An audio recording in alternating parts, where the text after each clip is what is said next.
Before anything is said, before any name is remembered, there is the river. It moves slowly, not like something in a hurry, but like something that has always known it has time. The Nile does not rush. It does not ask for attention.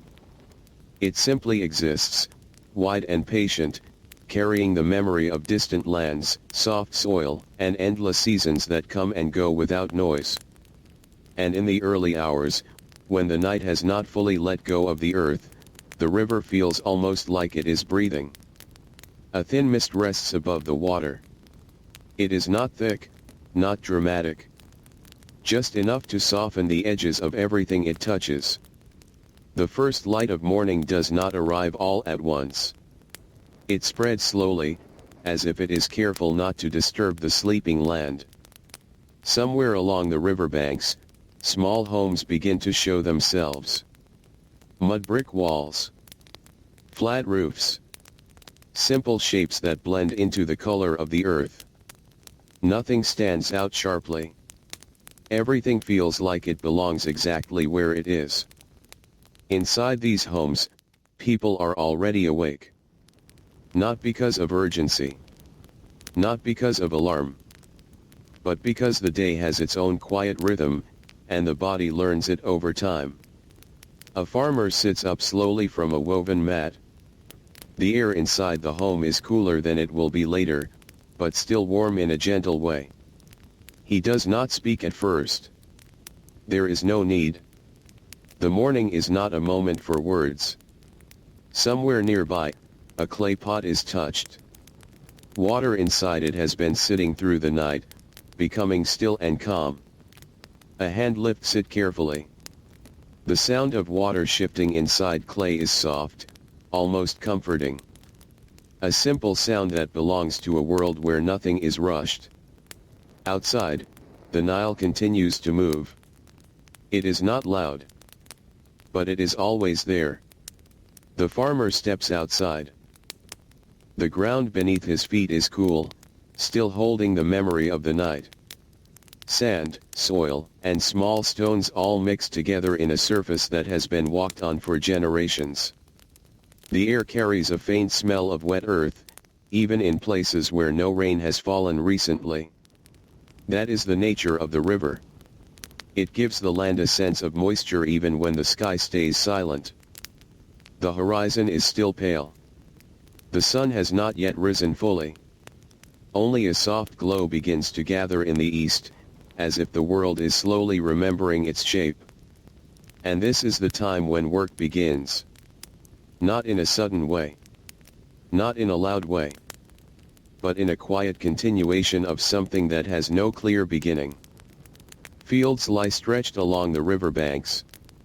Narrow strips of green and brown, shaped by water and time. These are not wild lands. They are carefully tended spaces. Every line in the soil has meaning. Every small channel of water has been guided by human hands. The farmers move toward them slowly. Some carry wooden tools worn smooth by use. Others carry baskets.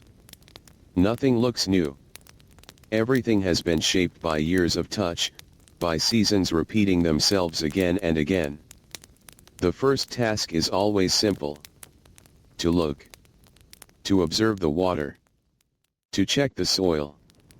To see how the river has changed its edges overnight. The Nile is not only a river. It is a kind of living calendar. It rises. It falls. It brings rich soil when it moves slowly across the land, and leaves behind patterns that farmers learn to read without needing words. One man kneels near the edge of a field. His hand presses into the soil. It is damp, slightly cool, and rich in texture. He rubs it between his fingers, not in a hurry, but with attention. This is knowledge that does not come from books or speech.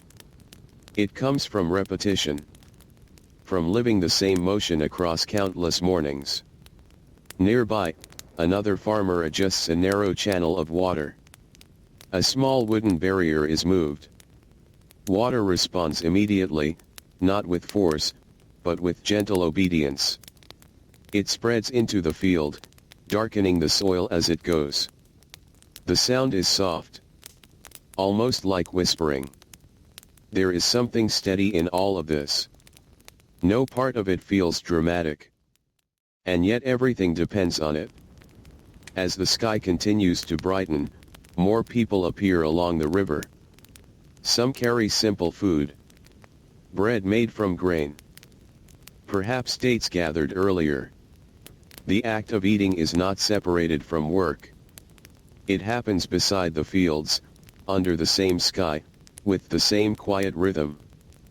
A child walks carefully along the edge of a field. Not running. Not playing loudly. Just moving from one small task to another. Carrying something light. Watching the adults. Learning without being told that learning is happening. In this world, most knowledge is not spoken. It is observed. The sun rises a little higher.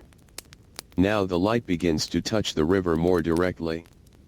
The surface of the Nile reflects it in broken pieces, like scattered silver. The mist fades slowly, dissolving into the air as if it never fully belonged. Heat begins to arrive, but gently at first. Not yet the heavy heat that will come later in the day. Just the beginning of warmth that spreads across skin, soil, and water. The farmers do not stop. They adjust. Clothing is light, simple. Movements become measured. Work continues in a rhythm that respects the rising sun. In the fields, small tools move through soil. Seeds are placed. Water is guided. Plants that have already grown are checked, touched, supported. Every action is slow enough to feel deliberate, but practiced enough to feel natural. There is a quiet understanding among the people. The river gives. The land receives. And in between, human hands maintain the balance. No one speaks about this balance. It is not discussed. It is simply lived. As the morning moves forward, the soundscape changes slightly. Birds become more active. The water carries small ripples from movement along its edge.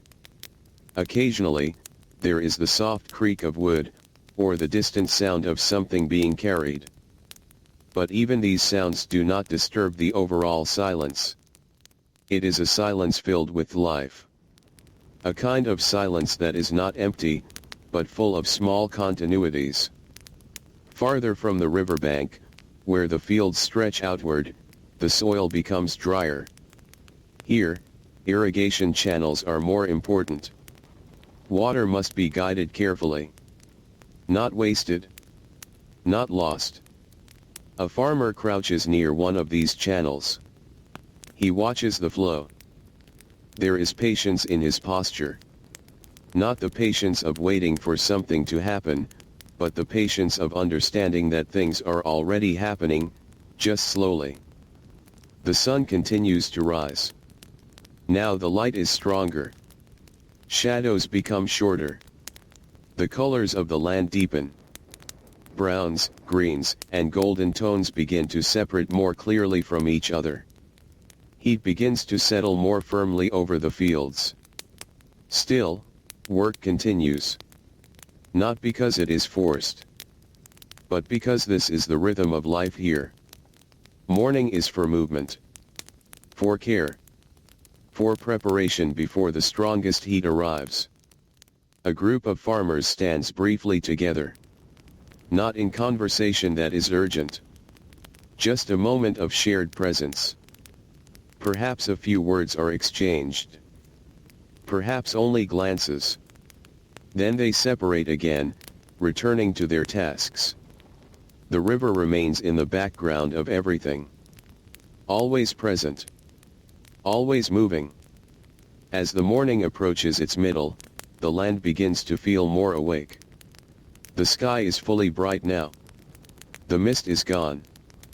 The Nile shines under direct sunlight, no longer soft and gray, but reflective and alive. And still, the farmers continue. Because the land asks for continuity, not urgency. And the river, in its quiet and endless way, agrees. This is how the day begins along the Nile. Not with noise. Not with sudden change. But with steady presence. With water. With soil. With hands that know their work without needing to explain it. And as the sun continues to climb higher, the story of the day slowly deepens into heat, into effort, and into the long quiet endurance of life beside the river that never stops moving. The morning is still young. And everything that will happen has already begun, quietly, beneath the growing light. Next part 2. When the heat begins to sit on the fields. By the time the sun climbs higher, the world along the Nile begins to change its weight. It is not a sudden change. It does not arrive like a moment of surprise. It comes slowly, the way warmth settles into clay, the way silence deepens in an empty room. The morning softness fades, and the land begins to feel more firm, more exposed, more awake under the growing light. The river still moves as it always does. But now it shines differently. Where earlier it looked gentle and pale, it becomes brighter, carrying the full reflection of the sky. The surface trembles slightly in the heat, not from agitation, but from the air itself becoming alive with warmth. Along the banks, the farmers continue their work. Their movements are still steady, but the rhythm changes. It becomes more measured, more careful. Each task is now done with awareness of the sun above them, as if the sky itself has become a presence that must be respected. The fields are no longer cool. The soil, which earlier felt damp and calm under the fingers, now begins to dry on the surface. The top layer warms quickly, while deeper down, the moisture still holds on, hidden and quiet. The farmers know this difference without needing to think about it. Their hands recognize it instantly. A man bends near a narrow irrigation channel. Water flows through it in a controlled line, guided by small barriers of mud and wood. He adjusts one of these barriers gently. Not forcing anything. Just correcting the direction, like guiding a slow-moving thought. When the water shifts, it darkens the soil again, briefly returning it to a cooler state.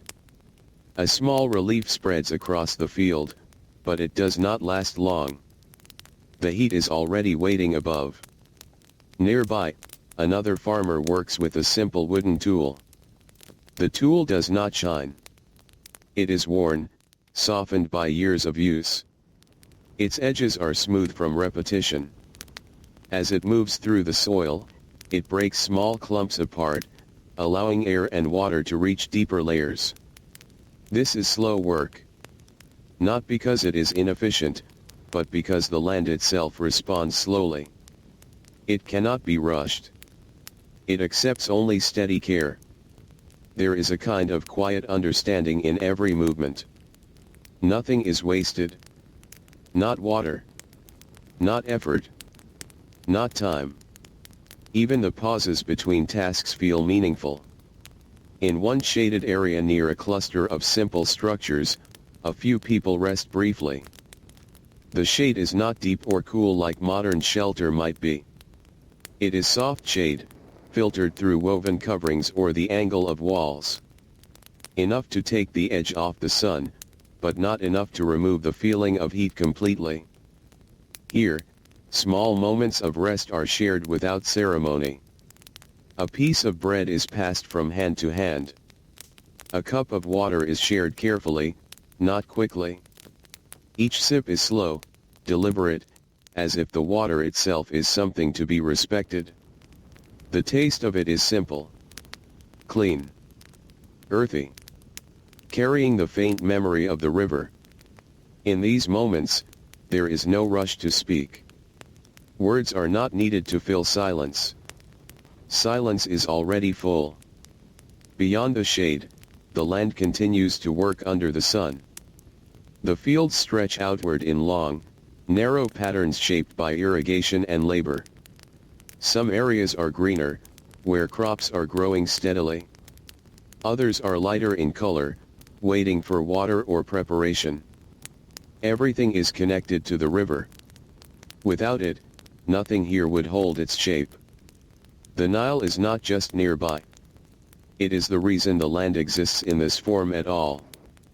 As the day continues, the heat becomes more present. Not harsh yet, but noticeable in the skin, in the air, in the way shadows shrink closer to objects. The sky becomes a wide, steady brightness overhead, almost without cloud or interruption. The farmers adjust again. Work slows slightly, but does not stop. Instead, it becomes more focused. Tasks that require precision are done now with extra care. Irrigation is checked. Soil is tended. Plants are examined closely, their leaves touched gently between fingers to assess their condition. There is knowledge in these small gestures. Knowledge that does not need explanation. A child walks along a field edge carrying a small bundle. The steps are careful.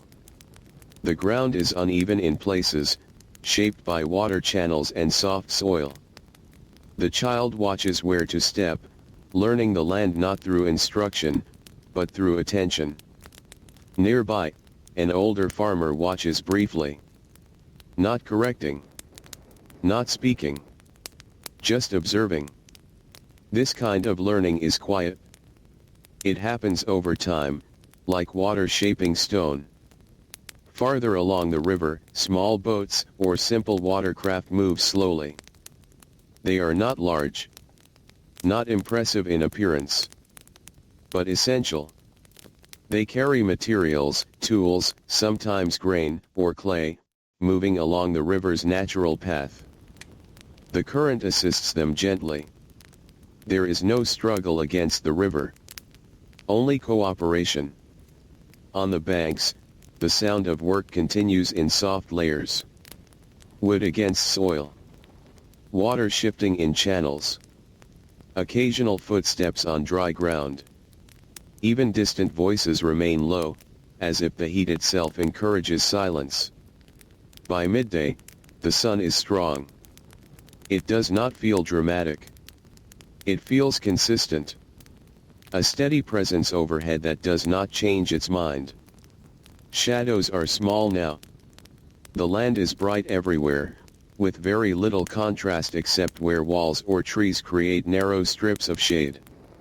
In this brightness, details become clearer. The texture of soil. The lines of irrigation. The structure of simple homes. Even the river appears more defined, its edges sharper against the land. But the farmers do not look at the world as something separate from themselves. They are part of it.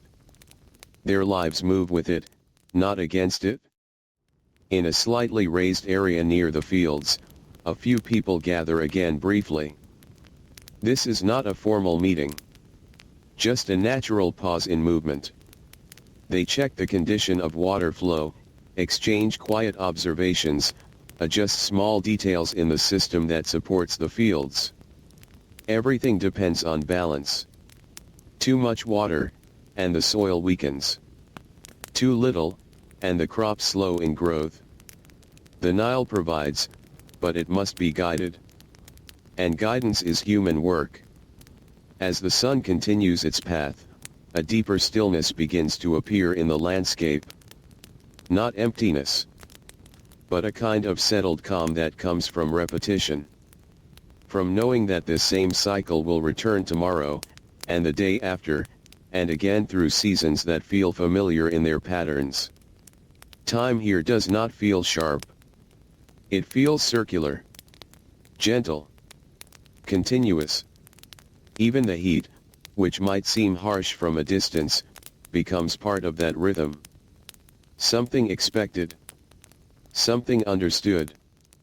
In the quieter corners of the fields, small signs of life continue. A plant leaning slightly toward water. a bird resting briefly before moving again. A ripple in an irrigation channel where something unseen passes through. These details are small, but they create the texture of the world. The farmers notice them without needing to name them. As the day reaches its strongest light, movement slows a little more. Not because work is finished, but because the land itself enters its midday pause. A moment where everything continues, but more quietly. The river remains unchanged in its flow. Steady. Patient. Present beneath the sky that has now become fully bright. And in this brightness, life along the Nile holds itself together through small actions, repeated carefully, without urgency. The heat does not end the work. It simply reshapes it. And as the sun holds its position in the sky, the day continues forward in a long, steady breath that touches everything equally: river, field, and the quiet hands of those who live beside it. Next, part 3: Midday silence over the river fields. At the highest point of the day, the land feels different in a way that is not spoken, only lived. The sun is now fully above the world, steady and unmoving in appearance, even though everything beneath it continues to change. Light presses down evenly across the fields, across the river, across the small homes made of earth and straw. There are no soft corners left in the landscape. Everything is defined clearly, almost simply, as if the world has been washed of shadow. And in this brightness, something quiet happens. The land becomes stiller. Not empty. Just stiller. Work does not stop completely, but it changes its shape. Movements become fewer. Steps become slower. Tasks that require strength are paused. The body begins to listen to the heat instead of resisting it. Along the riverbank, the Nile continues its slow passage. It does not change for the sun. It does not hurry or pause. It reflects the brightness above it in a long, continuous shimmer. The water looks almost metallic in places now, broken into small fragments of light that move gently with every shift of current. A thin wind passes occasionally. Not strong enough to cool the land, but enough to remind it that air still exists between heat and earth. It moves through the reeds along the river, bending them slightly, then passing on without announcement. In the shaded areas near the fields, people gather in quiet rest. There is no ceremony in this. No formal break. It is simply the natural pause that comes when the sun becomes too direct to ignore. Bodies sit where shade can be found. Against walls. Under woven coverings. Beside stored tools. The shade is not deep or cool. It is only less bright. But even that small difference feels meaningful. A farmer leans back against a mud brick wall. The surface of the wall holds a different kind of heat now. Warm, steady, accumulated through hours of sunlight. It does not cool the body, but it supports it. There is comfort in its firmness. Nearby, a small container of water is shared again. The water is warmer than it was in the morning. Still refreshing, but in a different way. Not sharp and cold, but soft and neutral. It moves through the body slowly, easing dryness rather than shocking it away. No one speaks much. The silence is not forced. It simply fits the moment. Even the sounds that exist feel distant now. A faint creak of wood. A slow step on dry soil. The far-off movement of water through channels that continue to guide the Nile's gift across the land. Everything is reduced to its simplest form. Presence. Breath. Heat. Time. In the fields, irrigation channels continue to carry water in controlled lines. The flow is steady, never rushed. It darkens the soil where it passes, creating temporary paths of coolness beneath the surface. But these paths do not last long under the sun. They are absorbed gradually, returning into the land as moisture, as memory. A farmer walks slowly along one of these channels. Not working it now. Just observing. Checking how the water moves. Where it spreads too quickly. Where it slows too much. Small adjustments will be made later, when the heat begins to loosen its grip.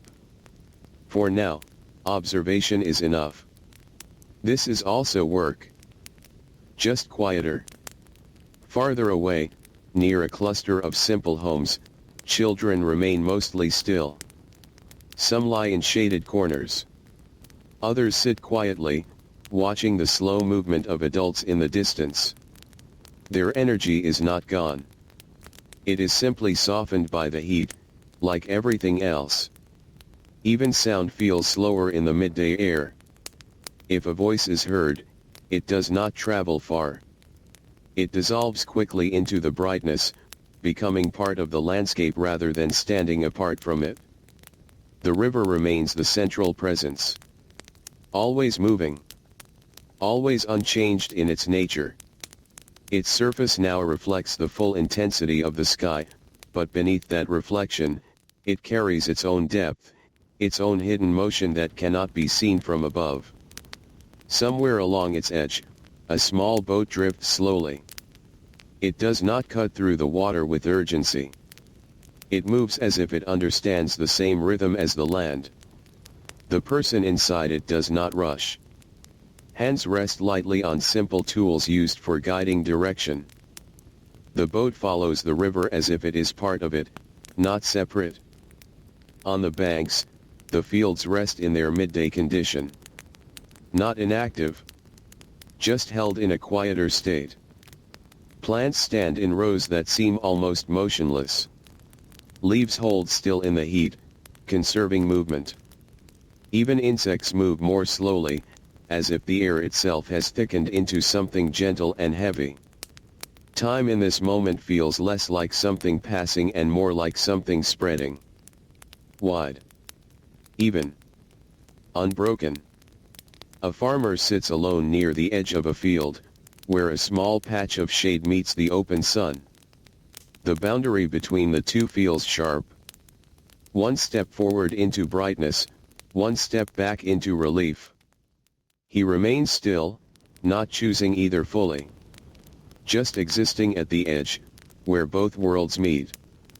His hands rest on his knees. Covered lightly with dust from soil. There is no urgency in his posture. No tension. Only stillness shaped by familiarity. This moment repeats every day. Not exactly the same, but similar enough that the body recognizes it before the mind names it. Midday along the Nile is not a time of endings or beginnings. It is a pause within continuation. A breath held gently between morning labor and afternoon return. The river does not pause. But everything around it adjusts to its presence. As the sun begins its slow movement toward the other side of the sky, the heat remains strong, but something subtle begins to shift. Not a cooling. Not yet. Just a change in direction that cannot be seen, only felt over time. The farmers sense it without needing to look up. Work will return in fuller form again. Soon. But not immediately. For now, the world remains in this suspended brightness. Fields resting under light. Water moving quietly through channels. People gathered in shade, in silence, in small moments of still recovery. And the Nile continues its steady path, holding the entire landscape together with its slow, unbroken movement. The afternoon has not yet fully arrived. But it is already approaching, quietly, across the wide and patient land. Next part 4. When the sun begins to tilt and the land starts moving again, the first change is almost invisible. Not something that can be pointed at. Not something that announces itself. It is only a shift in the way the light rests on the ground, as if the sky has begun to breathe in a different direction. The sun is still strong, still high, still present in every part of the land. But it is no longer completely still in its feeling. There is a subtle movement now, a slow turning that farmers do not describe, but always notice. The kind of change that belongs to time itself, not to a single moment. Along the Nile, the midday silence begins to loosen. Not break.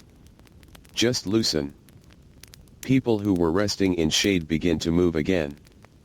Slowly at first. Hands reaching for tools. Bodies adjusting after stillness. The transition is gentle, almost careful, as if no one wants to disturb the quiet too quickly. A farmer stands near a wall that has held his weight through the hottest part of the day. The wall is still warm. But the heat in the air has changed slightly. It no longer presses downward with the same heaviness. Instead, it feels stretched, spread more evenly across the land. He steps forward into the open. The ground is still bright, still dry on the surface, but there is a different feeling beneath it now. A sense that the land is ready again, slowly returning to motion. Near the irrigation channels, small adjustments begin. Water that was held carefully in stillness during the hottest hours is guided once more into movement. Wooden barriers are shifted. Channels are reopened or narrowed depending on need. The sound of water becomes more noticeable again. Still soft. Still calm. But present in a way it wasn't during the deepest heat. The Nile itself continues unchanged. It does not respond to the sun's tilt. But the people respond to both. And that is how the rhythm continues. In the fields, movement spreads gradually. Not all at once. First one group. Then another. Then small scattered motions that slowly connect into a wider pattern of work returning. There is no rush. Only re-entry. Like the land itself is waking from a long, warm pause. A child carries a small bundle across a narrow path between fields. The steps are slightly quicker now than before midday, but still careful. The ground is uneven, shaped by earlier water flow and drying soil. Dust rises faintly with each step, but settles quickly back down, too light to linger. Nearby, an older farmer watches the irrigation line again. This time with more active attention. The water is checked not just for presence, but for direction. Where it spreads too thin. Where it gathers too much. Small corrections are made with practiced ease. Everything is adjustment. Nothing is fixed permanently. The land is always being guided. And always responding. Farther along the river, the breeze begins to return more consistently. Still gentle. But no longer occasional. It moves through reeds and grasses, across open soil, and between the narrow spaces of homes and fields. It does not cool everything at once, but it softens the edge of heat, making it easier to move again. The river reflects this change subtly. Earlier, its surface felt almost rigid in light. Now it carries more texture again. Small ripples. Small shifts. A sense of depth returning after stillness. A boat moves slowly along its current. The person inside it adjusts position slightly, guiding it with minimal effort. The river does most of the work. It always does. Human movement here is rarely about force. It is about cooperation with what is already flowing. On the banks, life begins to sound more active again. Not loud. Just more layered. Tools touching soil. Water moving through channels. Occasional voices exchanged between workers as they coordinate small tasks. Even silence now feels different. Less heavy. More open. In the fields, plants that had stood still under the strongest heat now seem to regain subtle energy. Leaves shift slightly with returning air movement. Soil, still warm, begins to feel more receptive again as water is guided into it. The farmers understand this moment well. It is not morning. Not night. It is the working return. The second breath of the day. Work resumes in deeper focus now. Not with the exploratory feeling of morning, but with the steady continuation of tasks already understood. There is familiarity in every motion. A rhythm that has been repeated so many times it no longer feels like effort alone. It feels like alignment. A group gathers briefly near a junction of irrigation channels. No long discussion. Only short exchanges. One direction adjusted. Another confirmed. Then they separate again, returning to their sections of land. This coordination is quiet, almost instinctive. The Nile shapes everything here. But it is human attention that distributes its gift. As the sun continues its slow descent toward the afternoon path, shadows begin to return in faint outlines. Not long yet. Not deep. But noticeable. The land is slowly regaining contrast after the flat brightness of midday. Colors feel slightly richer again. Soil darker where it is wet. Lighter where it remains dry. Green crops standing more clearly against the earth. In this gradual return of detail, the world feels more dimensional again. More alive in texture. The heat is still present. But it no longer dominates everything equally. It shares space now with movement, with wind, with returning activity. And so the day continues forward. Not sharply. Not dramatically. But in steady continuation. The farmers move with it, not against it. The river moves beside it, unchanged. And the land, shaped by both, holds all of it together in a slow and unbroken rhythm that stretches toward the afternoon without hurry, without resistance, and without end. Next part 5 Afternoon work and the quiet weight of the fields. As the afternoon settles in, the land along the Nile begins to feel like it has found its second balance.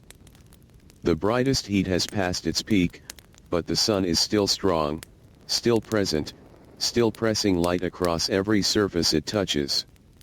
Yet now, the pressure feels different. It is no longer the heavy stillness of midday.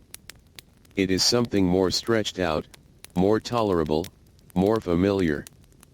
The fields respond to this change first.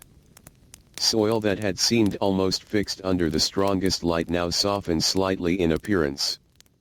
Not physically soft like morning dampness, but visually softened. The glare less harsh. The textures more readable again. The world becomes easier to look at, and so it becomes easier to work in. Along the irrigation channels, water continues its slow movement. It is guided carefully, not hurried. Each small path carved into the land carries a steady stream that darkens soil as it passes. The contrast between wet and dry earth creates a pattern across the fields, a quiet map of human attention and river generosity. Farmers move through this pattern with patience. Their steps are measured, not because they are tired, but because precision matters more than speed. A man kneels near a section where water has gathered too deeply. He does not react quickly. He studies it first. Then, with a simple motion, he adjusts a small barrier of mud and wood. The water shifts slightly, redistributing itself into a narrower path. The change is immediate but gentle, as if the land accepts correction without resistance. Nearby, another farmer smooths soil along the edge of a channel. His hands move slowly, pressing earth into place. The motion is repeated again and again, not with urgency, but with the quiet understanding that the shape of water depends on the shape of land. Nothing here is separate. Everything responds to everything else. Farther from the river, the fields stretch into longer rows of cultivated ground. Some areas are greener, where crops have taken root more strongly. Others remain lighter, still developing, still waiting for the right balance of water and sun. The farmers move between these sections without hesitation. Each field is known. Each patch of land has memory. A child walks along a narrow path that cuts between two irrigation lines. The afternoon light falls on the path in a softer angle now, casting longer shadows than before.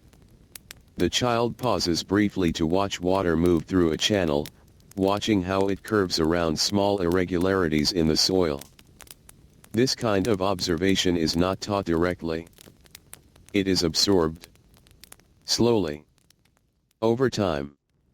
Nearby, an older farmer carries a simple tool over his shoulder. The wood is worn smooth where hands have held it for years. Its weight is familiar, not heavy in a burdensome way, but steady in a grounding way. He stops briefly near a field edge. Looks across the land. Checks the direction of flow. Then continues walking. There is no urgency in his pace. Only continuity. The river remains the constant presence beside all of this. It reflects the afternoon sky, now slightly less intense than midday, though still bright enough to dominate the horizon. The water carries small movements across its surface, shaped by wind and current together. Occasionally, a bird crosses low over the river. Its reflection briefly appears and disappears beneath it. A moment of duplication that vanishes almost as soon as it is noticed. On the banks, small clusters of activity continue. Tools are repaired in quiet corners. Containers are refilled. Simple materials are carried from one place to another. Each action fits into a larger rhythm that no one needs to describe. It is simply understood. The land demands attention. The river provides structure. And human hands maintain the space between them. As the afternoon progresses, the heat begins to shift again. Not decrease dramatically, but soften in its direction. It is still warm, still pressing, but the edges of its intensity are less sharp than earlier. Shadows extend further across the ground now, creating areas where work can pause briefly or continue with less strain. Farmers begin to move slightly more freely again. Not faster. Just less constrained by the directness of the sun. In one shaded area near a mud brick structure, a few people gather to rest again for a short time. This is not the long stillness of midday. This is a lighter pause. A moment between tasks. Water is shared again, slowly. Bread is broken into pieces. The act of eating is calm, almost rhythmic, as if it belongs naturally between movements of work. No one speaks much. The silence here is different from earlier in the day. It is not heavy. It is balanced. The river continues its steady presence, unchanged in its nature. It does not reflect fatigue or pause. It simply continues, as it always has. Along its edges, the fields now appear more layered in light and shadow. The sun's angle creates depth again in the landscape, revealing textures that were flattened during midday brightness. Soil ridges. Water lines. Plant rows. Even small footprints along paths become visible in this softer angle of light. Everything becomes readable again. And in this readability, the work continues. Farmers return to their fields after brief rest. Adjustments are made again to irrigation. Plants are checked again for condition. The rhythm of the land does not stop. It only changes its tone. There is something steady in this repetition. Something that does not feel tiring in the way it might from a distance. Because here, repetition is not emptiness. It is structure. It is survival. It is time made visible through daily action. The Nile remains at the center of it all. Not as an object of observation, but as the reason all of it can exist in this form. Its water reaches fields. Its flow shapes soil. Its presence defines movement across the land. And as the afternoon continues to stretch forward, the world along its banks remains in motion, slow, deliberate, and deeply connected to the river that never stops carrying its quiet current through the heart of everything.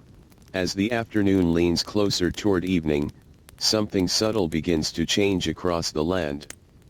It is not a change that arrives suddenly. It does not announce itself in sound or movement. It is only seen when the light begins to stretch differently across the fields, when shadows that were once small and tight begin to lengthen and soften. The sun is still present. Still warm. Still watching over the river valley. But its position has shifted just enough to make the world feel slightly more open again, slightly more forgiving than the harsh center of the day. Along the Nile, the fields respond gently to this shift. Water continues to move through irrigation channels, but now it reflects more of the angled light. Where earlier the surface of the water was bright and almost flat, it now carries deeper tones, small ripples catching golden fragments of the sky. The farmers continue their work. But the rhythm is different again. Afternoon labor has its own quiet character. It is not the heavy persistence of midday, nor the careful adjustment of early afternoon. It is something steadier, something more continuous, as if the land and the people have both settled into the day's second half. A man walks slowly along the edge of a cultivated field. His shadow stretches beside him now, long and thin across the soil. Each step he takes is mirrored by that shadow, slightly delayed, slightly softened by the uneven ground. He pauses near an irrigation channel. Not to change anything immediately. Just to observe. The water flows steadily, guided by earlier adjustments. The soil beside it is darker, still holding moisture from earlier flow. Small plants stand in rows, their leaves now more active again as the heat loosens its hold. Nearby, another farmer works with a simple tool to break the surface of soil that has dried too firmly under the sun. The motion is slow. Repeated. Consistent.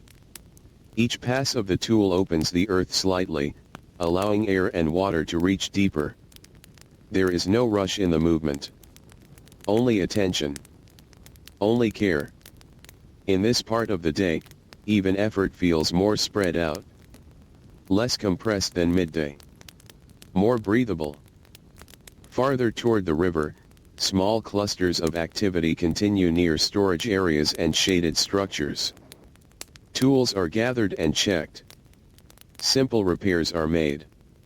Materials are moved between spaces that serve different parts of the day's work. Everything is part of a cycle that has no clear beginning or end. It simply continues. A child sits near a low wall, watching the movement of adults in the fields. The light around this time of day feels softer on the eyes. Not weak, but less direct. It touches everything at an angle, revealing texture and depth in a quiet way. The child's attention shifts between small details. The movement of water. The shape of shadows. The slow bending of plants in the light breeze that now passes more regularly through the valley. The river remains steady beside it all. Its surface reflects the changing sky, now beginning to show the earliest suggestion of late-day color. Not yet evening, but no longer the sharp brightness of earlier hours. It holds both light and shadow at once. A kind of balance between two states. Along its banks, small boats continue to move. Their pace is unhurried. They follow the natural current, making only slight adjustments in direction. The sound of water against wood is faint, blending into the wider quiet of the landscape. On the fields, irrigation channels are checked once more. Not fully adjusted now, but reviewed. Small corrections are made where needed. A slight shift in flow here. A gentle clearing there. Nothing large. Only refinement. The farmers understand this part of the day as preparation. Not for beginning. Not for ending. But for closing the working rhythm gradually, so that the land can settle into the evening without disruption. As the sun continues its descent, shadows stretch further across the fields. They no longer feel like sharp outlines. They feel softer, merging with the earth, blending into the texture of soil and plants. The contrast between light and shadow becomes more pronounced, but also more gentle. The world feels layered again. Depth returns after the flat brightness of midday.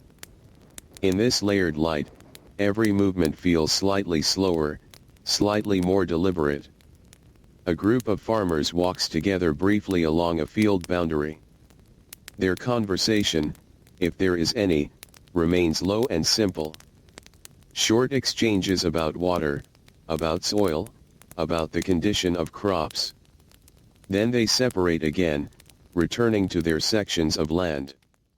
There is no final gathering yet. The day is still ongoing. But something in the rhythm suggests it is approaching its softer phase. The river continues to carry everything forward. It does not change its pace.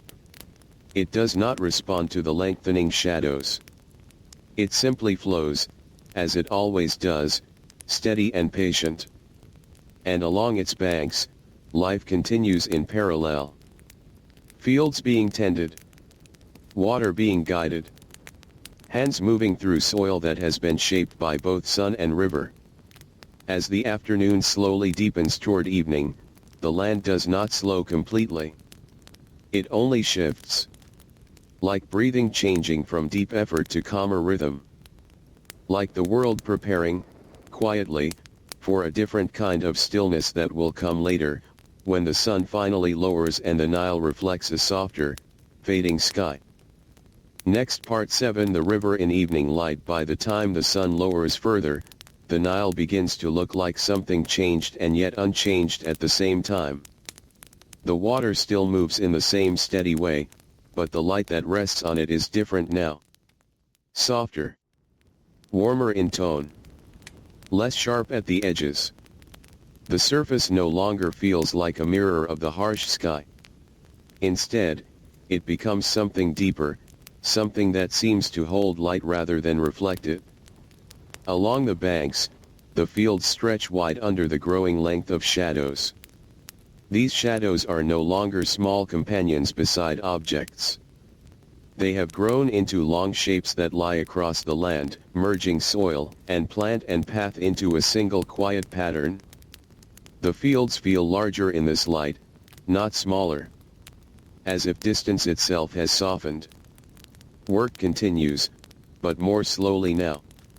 Not because it is ending, but because it is changing its nature again. A farmer walks along a narrow irrigation channel, guiding the last adjustments of water flow for this part of the day.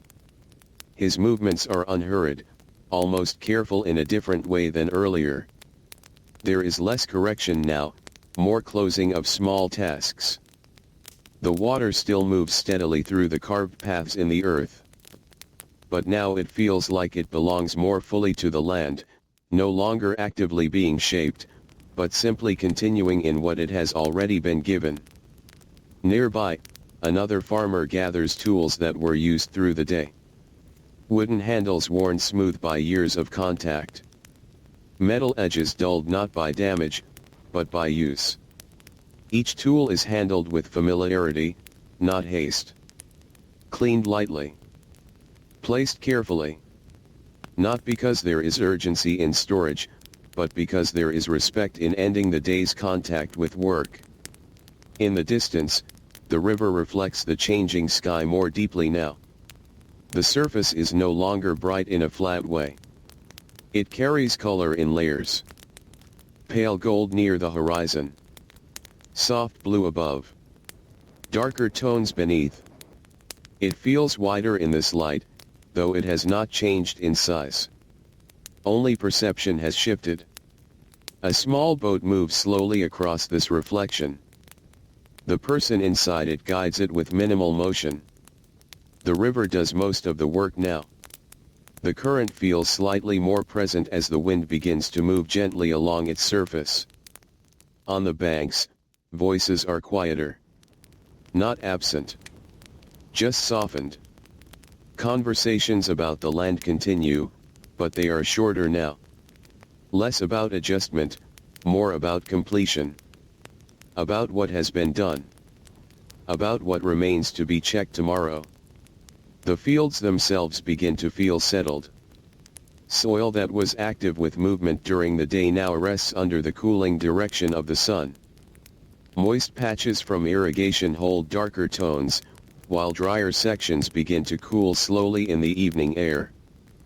Plants stand stiller again, not because of heat, but because the rhythm of movement has slowed with the day. A child walks along a field edge, now in longer shadow. The steps are unhurried. The ground is familiar beneath them, shaped by hours of movement, water, and care. The child pauses near a small channel where water continues to flow gently. The sound here is more noticeable now. Water slipping through earth-carved paths. A steady, quiet presence that does not demand attention but holds it gently when noticed. Farther along, farmers begin to gather tools for full return. Not yet leaving the fields entirely, but preparing. Organizing what was spread across the day into simpler form again. Bundles are made. Equipment is carried towards storage areas. Hands move with a sense of completion rather than urgency. The river remains the center of it all. It does not shift its behavior with the sun. It does not prepare for rest. It continues, always. But everything around it begins to soften in response to the approaching evening. The sky changes slowly now. The brightness that filled the day begins to thin. Not disappearing, but spreading wider, becoming less concentrated. Colors shift gradually. Warm tones deepen near the horizon, while cooler shades expand above. Shadows grow longer still. They stretch across fields, across paths, across small structures near the riverbanks. Everything becomes part light and part shadow, balanced in a way that feels calm rather than stark. Farmers begin to move in small groups toward resting areas. Not all at once. In waves that reflect the natural completion of different tasks. There is no sudden stopping. Only gradual return. A return from field to home. From effort to stillness. From work to quiet evening presence. In the distance, the soundscape changes again. Daytime movement fades. Evening sounds begin to take shape. Water continues its soft motion. Occasional footsteps on dry earth. The faint sound of tools being set down. Everything becomes less layered, more spacious. The river reflects all of this without judgment or change. It simply continues to move, carrying the memory of the entire day within its flow. Morning labor. Midday stillness. Afternoon return. Evening softening. All of it exists together now in the same current. As the sun lowers closer to the horizon, the land does not become silent. It becomes gentler. The fields rest under widening shadows. The farmers move slowly toward the end of their day. And the Nile, steady as always, carries the last light of afternoon into the beginning of evening, where everything begins to quiet in a way that feels natural, familiar, and deeply continuous. Next part 8, evening return and the quiet paths home. When the sun begins to touch the edge of the horizon, the Nile Valley changes its feeling once again. It is not a sudden change. Nothing here ever feels sudden. Even the end of the working day arrives slowly, like a thought forming gently in the mind before it becomes clear. The light becomes softer now, spreading wider across the land instead of pressing down. The fields that were bright and sharp during midday are now wrapped in long, calm shadows. These shadows do not feel heavy. They feel like rest arriving early, touching everything before night fully comes. Along the riverbanks, movement begins to shift direction. Not stopping. Just turning. Farmers who spent the day in the fields begin to walk back toward their homes. Some move alone. Some in small groups. Their steps are slow, not from exhaustion alone, but from the natural slowing that comes when work is complete and the body begins to let go of its tension. The paths between fields and homes are familiar. Worn into the earth by years of repeated movement. Each step along these paths carries memory. Not in words, but in feeling. The ground remembers footsteps the way water remembers flow. A farmer walks with a simple tool resting over his shoulder. The wood is darker now, slightly warmed by the sun it carried through the day. His hands are quiet, no longer adjusting soil or guiding water. They simply hold what was used, as if the work itself is still present in the touch. Nearby, another person carries a small bundle of materials gathered from the fields. Nothing heavy. Just the remaining pieces of the day's effort returning with them. The river continues its steady movement beside all of this. It does not change for evening. But it reflects it more deeply now. The water holds the colors of the lowering sky in long, stretched tones. Gold near the horizon fades into soft orange, then into deeper blue above.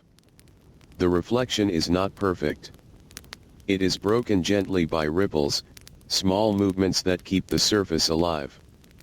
A small boat drifts near the bank. Its motion is slower than earlier in the day. The person guiding it uses minimal movement, letting the current and wind carry much of the direction. The river feels more present now, as if it is guiding both water and light together toward the coming night. On the land, voices become fewer. Not silent. Just fewer. The conversations that remain are simple. About what was completed. About what needs attention tomorrow. About the water levels. About the condition of soil.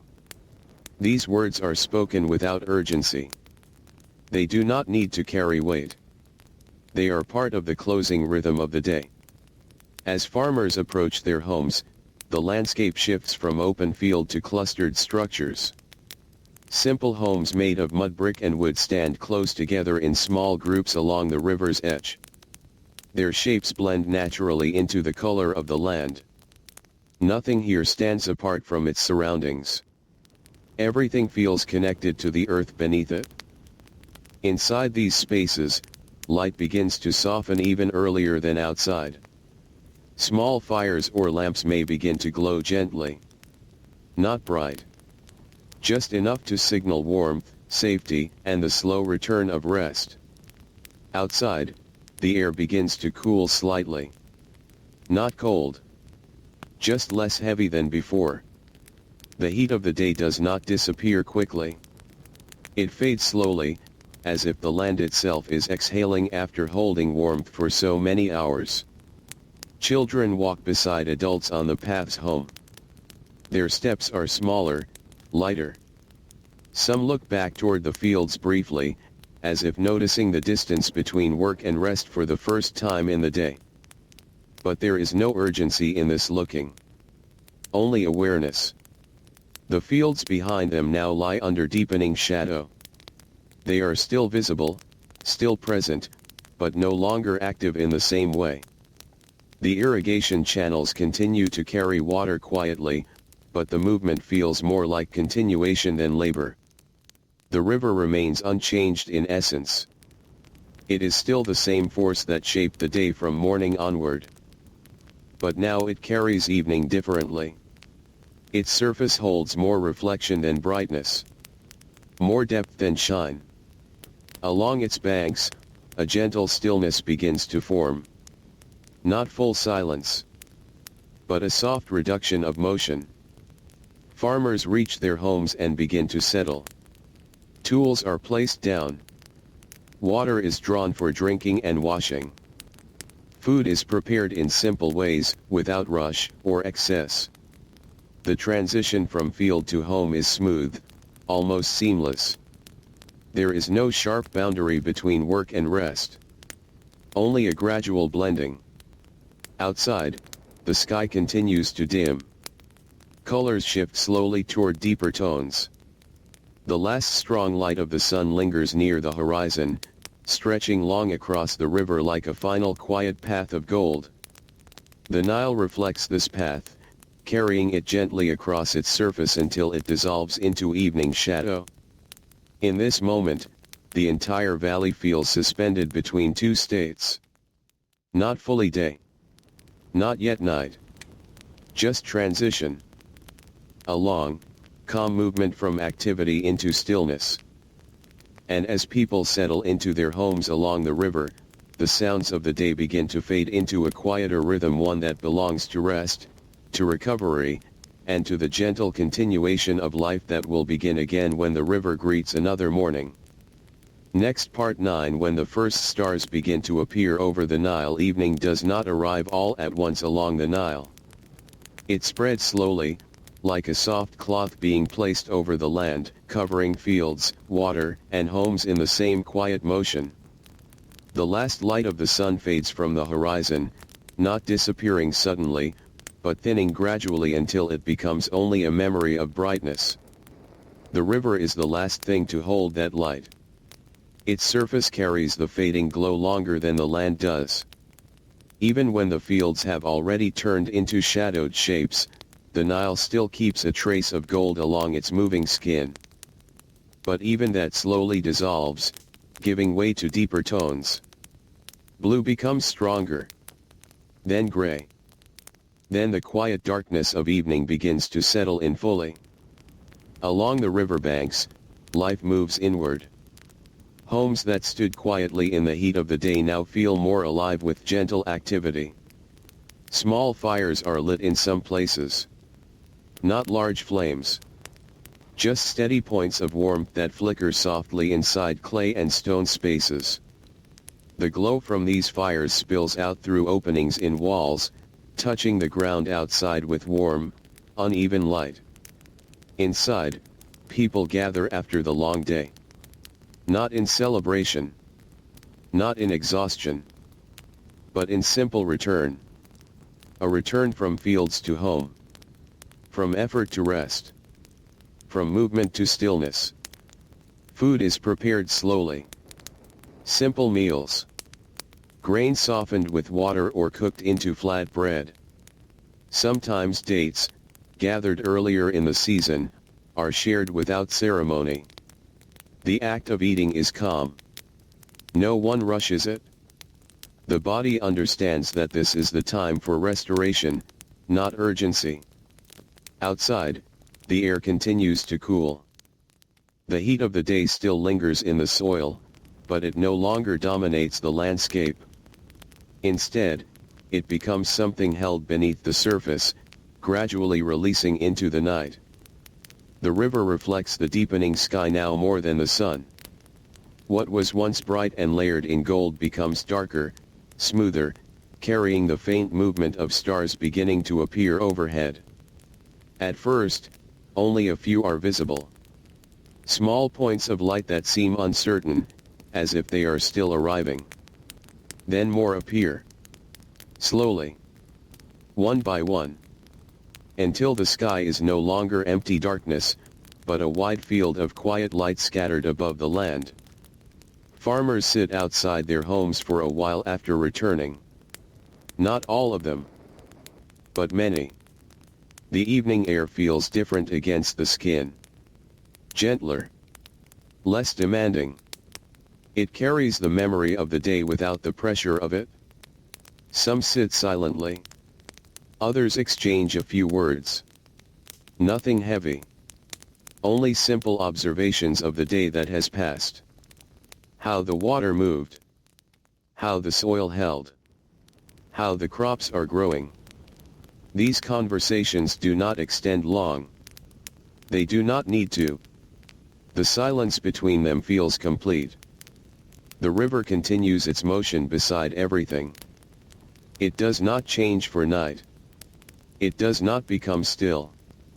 It simply becomes darker in appearance, while continuing its same steady movement beneath the surface of fading light. A small boat rests near the shore now. Tied gently. Rocking slightly with the movement of water. Its use for the day is finished, but it remains part of the river, as everything here does. Along the fields, irrigation channels still carry water in quiet lines. But the need for adjustment is over for the day. The flow continues on its own now, guided only by the paths already set earlier. The farmers no longer tend it actively. They trust it, because they have already shaped it, and now it moves as part of the land's own rhythm. In the homes, light becomes the center of attention. Not bright light, but soft, flickering, warm. It gathers people together in a way that feels different from the openness of the fields. Here, space becomes smaller, quieter, more enclosed, but also more intimate. Outside, the fields are now fully in shadow. They are still there, still present, but they no longer demand attention. They rest under the night sky, holding the memory of the day within their soil. The Nile remains visible as a darker line through the landscape. A moving presence that separates and connects at the same time. It reflects stars now more than sunlight. Tiny points of light ripple across its surface, broken gently by the current. Time feels slower in this moment. Not because it has changed, but because activity has lessened. The land no longer asks for movement. Only continuation. The farmers, now mostly inside their homes or resting nearby, enter a different rhythm. A quieter one. A rhythm of recovery. Of still breathing. Of letting the body settle after long hours of work shaped by sun and water. Outside, the night continues to deepen. More stars appear. The sky becomes fuller, wider, more complete in its quietness.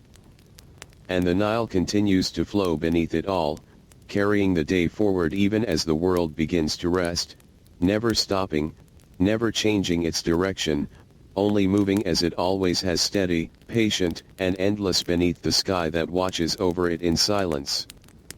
Next part 10. Night over the fields that remember the sun. When night fully settles over the Nile Valley, it does not feel like an ending. It feels more like a gentle covering, as if the land is being allowed to rest without being removed from itself. Everything that was bright, active, and open during the day is still here, only quieter now, softened by darkness. The river is the clearest presence in this hour. Even in low light, it does not disappear. It becomes a darker movement through the land, a slow, continuous line that still carries life even when it cannot be fully seen. The sound of water is faint but steady near the banks, where the current touches soil and reeds in a constant, familiar rhythm. Above it, the sky is now full. Stars are no longer few or uncertain. They spread across the night in wide patterns, some bright, some faint, all steady in their distance. They do not move in ways the eye can easily notice. Instead, they feel fixed, like quiet witnesses to the slow life below. In the villages along the river, light is now small and contained. Fires inside homes glow softly through openings in walls. Not large flames, but steady warmth held in clay and simple fuel. The light does not reach far outside. It stays close, as if it prefers to remain near the people it warms. Inside these spaces, the day is no longer present as action. It is present as memory. Farmers sit or lie down after long hours of labor. Their bodies are no longer in motion except for small, natural adjustments. Hands that guided water and soil now rest quietly. Breathing becomes slower, more even. There is no urgency left in the air. Only continuation in a different form. Outside, the fields are completely still in appearance. But not empty. They hold the shape of everything that happened during the day. The paths walked. The soil turned. The water guided through channels. All of it remains in place, even as darkness covers it. The land does not forget what passed through it. It keeps it quietly. The irrigation channels continue to carry water, though no one is watching them now. The flow is simple, steady, and uninterrupted. It moves through earth-shaped paths that were prepared earlier, carrying the Nile's presence into fields that will need it again with morning light. The river itself remains unchanged. It does not slow for night. It does not rest. It continues its movement through darkness as it did through daylight, carrying reflections of stars instead of sun. On its surface, small ripples break the reflections into scattered fragments of light, then gather them again. It feels less like water in darkness and more like motion itself continuing without pause. A soft wind moves across the valley. Not strong. Not cold. Just present.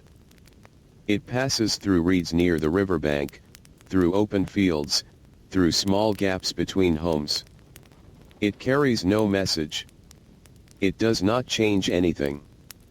It only moves, gently reminding the land that air is still part of the world even in quiet hours. Inside one of the homes, a farmer lies still. Not fully asleep yet. Just resting. Listening to the faint sounds outside. The distant water. The occasional movement of wind. The quiet presence of others nearby. Thoughts of the day drift through the mind without structure. Not in sharp images, but in soft impressions. The feel of soil. The sound of water being guided. The warmth of sun on skin earlier in the day. These thoughts do not demand attention. They simply pass through. Outside, the Nile continues. It is the same river that carried morning light, midday heat, and evening reflection. Now it carries night. Its movement is the only thing that remains fully continuous through every stage of the day. Everything else changes around it, but it remains the same presence, steady and unbroken. The stars above it feel endless. The river below it feels endless. And between them lies the narrow world of human life, resting for now, waiting for the next return of light. Far from any noise, the valley is now mostly still. But not silent in an empty way. It is full of small, quiet continuations. Breathing. Water flowing. Wind passing. Fire slowly fading into embers. Time moving forward without interruption. The night deepens further. Shadows are no longer visible as shapes, but as absence of light itself. And yet, the land does not feel lost in them. It feels held by them. The Nile remains at the center of this holding. A moving thread through darkness. A reminder that even in rest, there is motion. Even in quiet, there is life continuing beneath the surface of stillness. And as the farmers sleep or rest in their homes along the river, the night continues to stretch across the land in slow, patient silence until it becomes not an ending, but a long, gentle pause before the return of morning light once again. There is a point in the night when even time seems to slow further, as if it has settled more deeply into itself. The wind becomes softer. The fires inside homes burn lower. The sounds of movement fade almost completely, leaving only the quietest presence of life along the river. But the Nile does not change in the way everything else does. It continues. Not loudly. Not visibly in any dramatic way. But steadily, as it always has, carrying water through darkness as naturally as it carried light through the day. In this deep night, the river feels different to the senses. Not because it has changed, but because everything around it has become still enough for its movement to be noticed more clearly in memory than in sound. A faint ripple near the shore. A slow shift where water meets sand. A gentle, almost invisible motion that continues without interruption. The fields on both sides of the river are now fully resting. They are no longer places of work or movement. They are quiet spaces shaped by earlier effort. Soil that was turned during the day now rests in soft, uneven patterns. Irrigation channels hold still water in their carved paths, ready to guide it again when morning comes. Plants stand motionless in the dark, not because life has stopped within them, but because their movements are too small for night to reveal. Everything is held in pause. Not empty pause, but full pause. The kind that carries the entire memory of the day without needing to speak it. In the small homes near the river, people sleep or rest in quiet wakefulness. Some lie still, breathing slowly. Others remain half awake, not thinking in clear lines, but drifting between fragments of the day. The feel of sun on skin. The weight of tools carried across fields. The sound of water moving through channels. These memories do not arrive in order. They come softly, without structure, like water spreading through soil. Outside, the night sky is now fully open.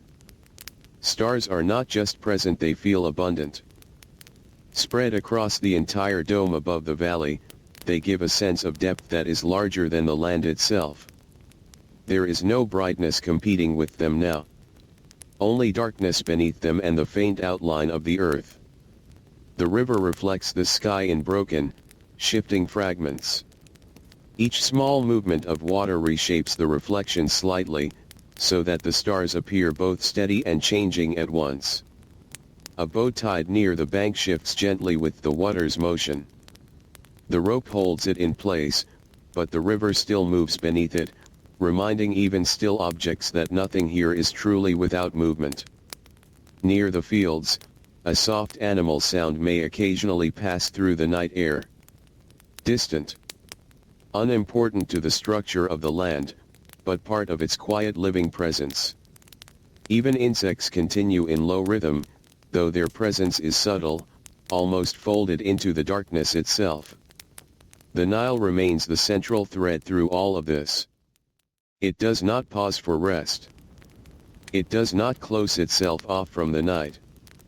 It simply continues its journey, carrying water, memory, and time through a landscape that is now fully at rest. And in this deep stillness, the difference between river and land becomes clearer. The land rests. The river moves. But both belong to the same continuous world. Far from the riverbanks, where fields stretch into darker land, the night feels even more still. Here, the absence of human movement is stronger. Yet the memory of the day is still present in the shape of the soil, in the paths cut through fields, in the channels that guide water beneath darkness. Nothing here is erased. Everything remains. Just quiet. Inside the homes, sleep deepens for many. Breathing becomes slow and even. Bodies fully release the tension of the day. The rhythm of labor fades into the rhythm of rest, and for a time, both exist separately, divided only by the stillness of night. But even in sleep, the connection to the river remains. Because life here is shaped by it. Not in thought, but in repetition. In necessity. In the slow, daily agreement between water and land. As the night continues, there is no change in urgency, because there is no urgency left. Only continuity. Only the passing of hours that do not need to be measured by anything other than the gradual shift of stars across the sky. The Nile flows beneath them all. Uninterrupted. Unhurried. Unending in its presence.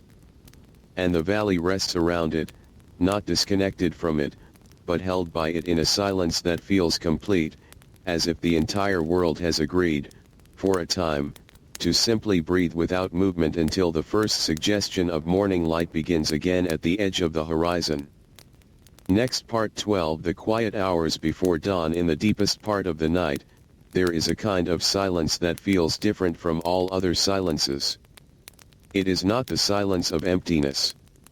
It is the silence of everything resting at once. The Nile flows through it steadily, without change in speed or direction, as if it does not recognize the idea of night as anything separate from day. It simply continues, carrying water through the dark valley with the same patience it carried light and heat earlier. Along its banks, the world is fully still.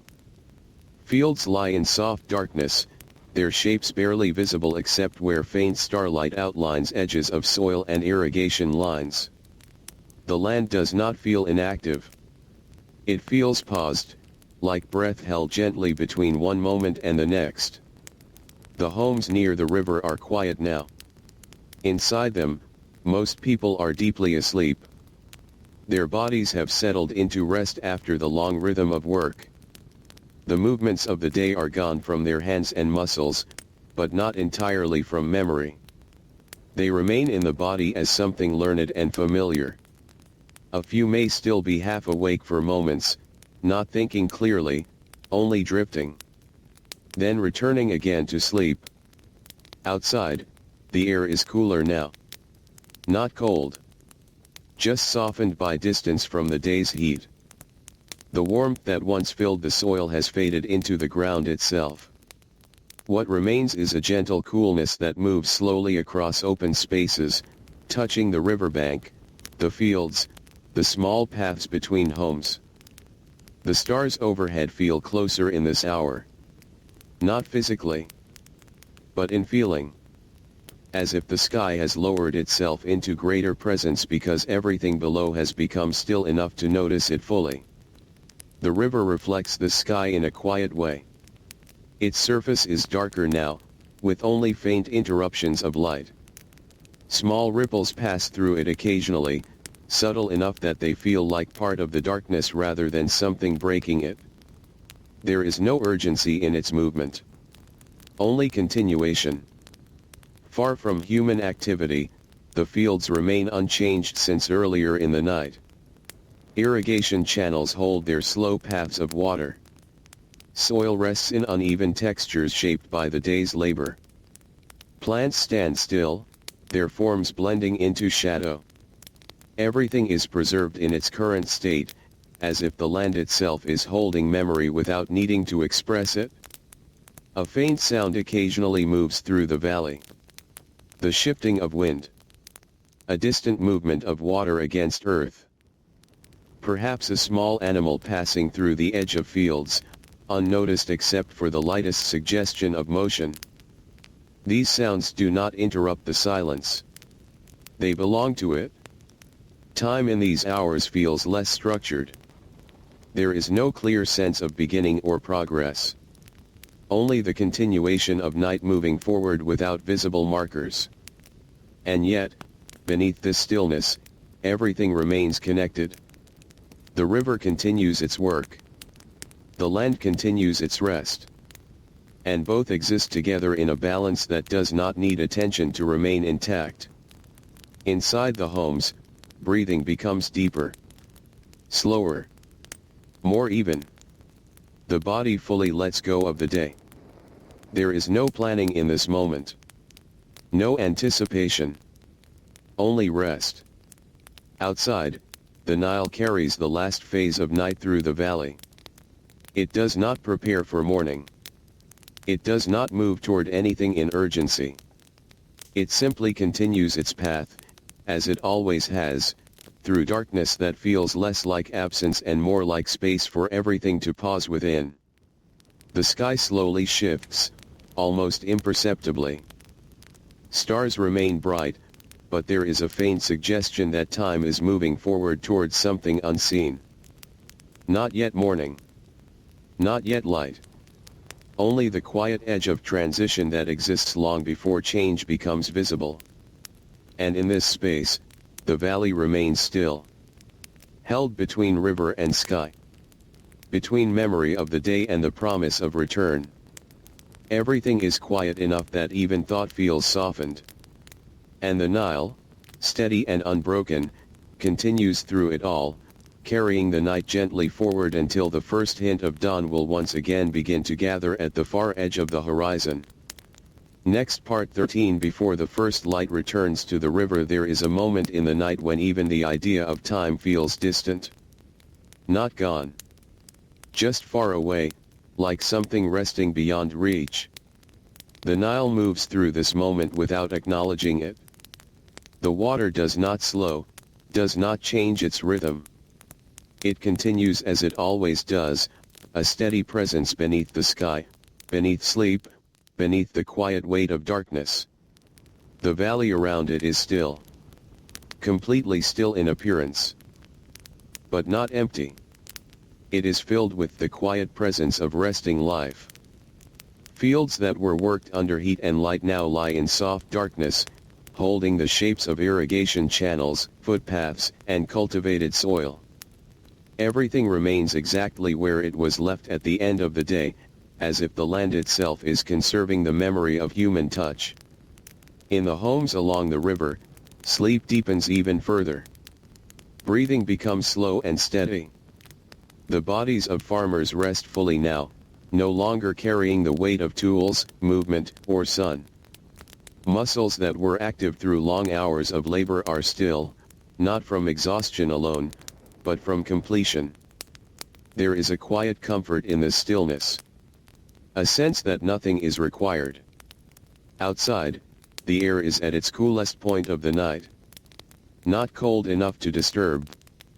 Only cool enough to mark the difference between night and day. It moves gently across the river, across fields, across the quiet paths between homes, without resistance. The stars remain steady overhead.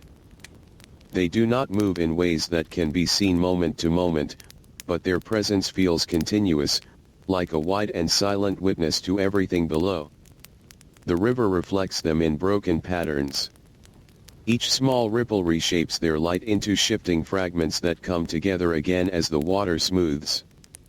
There is no separation between reflection and movement here. They exist together. In the deeper fields away from the riverbank, darkness is fuller. Here, the absence of human activity is more complete. But even here, the structure of the land remains visible in memory. Raised soil lines. Narrow channels. Paths that connect one area of cultivation to another. All of it still exists, even if it cannot be clearly seen. The land does not lose what was done to it during the day. It holds it quietly until it is needed again. Occasionally, a faint movement passes through the night air. A shift of wind. A soft rustle through dry plants. A distant sound that cannot be placed but does not feel unfamiliar. These are not interruptions. They are part of the valley's breathing. The Nile continues beneath all of this. It does not rest. It does not pause. It does not become separate from the world it moves through. Instead, it holds it together. Carrying water, carrying soil particles, carrying the slow continuity of life from one stretch of land to the next. Inside the homes, there is no awareness of this movement. Only rest. Only sleep that continues without interruption. The rhythm of the day has fully dissolved into the rhythm of night. And yet, somewhere beyond sleep, the body still remembers. It remembers the sun on the fields. The weight of water guided through channels. The feel of soil beneath fingers. These memories do not disturb rest. They simply exist within it, like soft impressions carried forward without effort. Outside, the sky begins to shift in the smallest possible way. Not yet dawn. Not yet visible change. Only a faint sense that darkness is no longer absolute. That somewhere far beyond the horizon, time is beginning to turn again. The Nile continues through this transition without reacting to it. It remains steady. Unchanged in direction. Unchanged in purpose. The valley remains quiet. Fields remain still. Homes remain dim and warm inside. And everything continues in a shared pause that feels complete, as if the entire landscape is holding a long, calm breath together before the first sign of morning begins to return once more to the river, the fields, and the life that waits beside them. Next part 14. The first thin edge of dawn. Long before the sun appears, the sky begins to change in a way that is almost impossible to notice at first. It is not light yet. Not in any clear sense. But darkness begins to lose its deepest weight, as if the night is slowly loosening its grip on the valley. The Nile continues to move through this change without interruption. It does not respond to the sky. It does not wait for it. It simply carries on, steady and unchanged, flowing through the land as it always has, through night, through silence, and now toward the first return of morning. Along the riverbanks, the world is still quiet. But there is a subtle difference in the quality of that stillness. It feels less absolute. Less final. More like a pause that is nearing its end. In the homes, sleep remains deep for most. The rhythm of breathing is slow and even. The bodies of farmers rest fully, recovering from the long day before. There is no movement inside these spaces except the smallest natural shifts of sleep. Outside, the air begins to shift slightly. Not in temperature yet, but in presence. There is a faint sense that space itself is opening again, gently, without urgency. The stars are still visible, still steady, but their contrast against the sky begins to soften very slightly. Not disappearing. Just becoming less sharply defined. The night is not leaving. It is thinning. In the fields, nothing moves. But everything feels held in readiness. Irrigation channels still contain their quiet flow of water. Soil still holds the patterns shaped by yesterday's labor. Paths between fields remain visible in the faintest outlines, even in low light. Nothing has changed in structure. Only in atmosphere. The river remains the strongest presence in this hour. Its movement is unchanged. But its reflection begins to shift. Where earlier it held deep darkness and scattered stars, now it carries faint gradients that did not exist before. A suggestion of light that has not yet reached the ground but already exists in the sky. This is the beginning of return. Not yet visible as sun, but present as direction. A few small sounds begin to appear in the valley. Not human voices yet. Not tools. Just natural shifts. A bird moving in distant reeds. A faint ripple where water meets shore. The smallest adjustments of life beginning to stir before waking fully. Inside the homes, some people begin to move slightly in sleep. Not waking. Just shifting closer to awareness. The body recognizes this time without needing thought. It has known it through repetition. Through many days that begin the same way. Outside, the river continues its steady path. It does not hurry toward morning. It does not slow for night. It remains the same continuous movement that has carried every hour so far. The sky now shows the faintest difference in tone. Not color yet in a clear sense, but a soft lifting at the edge of darkness. A suggestion that the horizon is no longer sealed. It is opening. Slowly. As if the world is preparing to be seen again. The fields remain still. But they are no longer in deepest night. They are in transition. A space between rest and return. Everything in them is unchanged, yet the feeling of them is different. Less closed. More waiting. The Nile reflects this change more clearly now. Its surface no longer feels purely dark. It begins to carry the first suggestion of dawn light that has not yet reached the ground. A quiet anticipation exists in the reflection itself. Not emotional.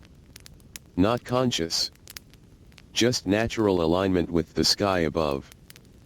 In the homes, the first signs of waking begin very gently. Not all at once. Only in scattered moments. A hand shifting. A breath changing rhythm. A body slowly preparing to rise. There is no rush in this awakening. It unfolds gradually, like everything else in this place. Outside, the valley remains silent. But it is no longer the silence of deep night. It is the silence of early transition. The kind that holds both rest and readiness at the same time.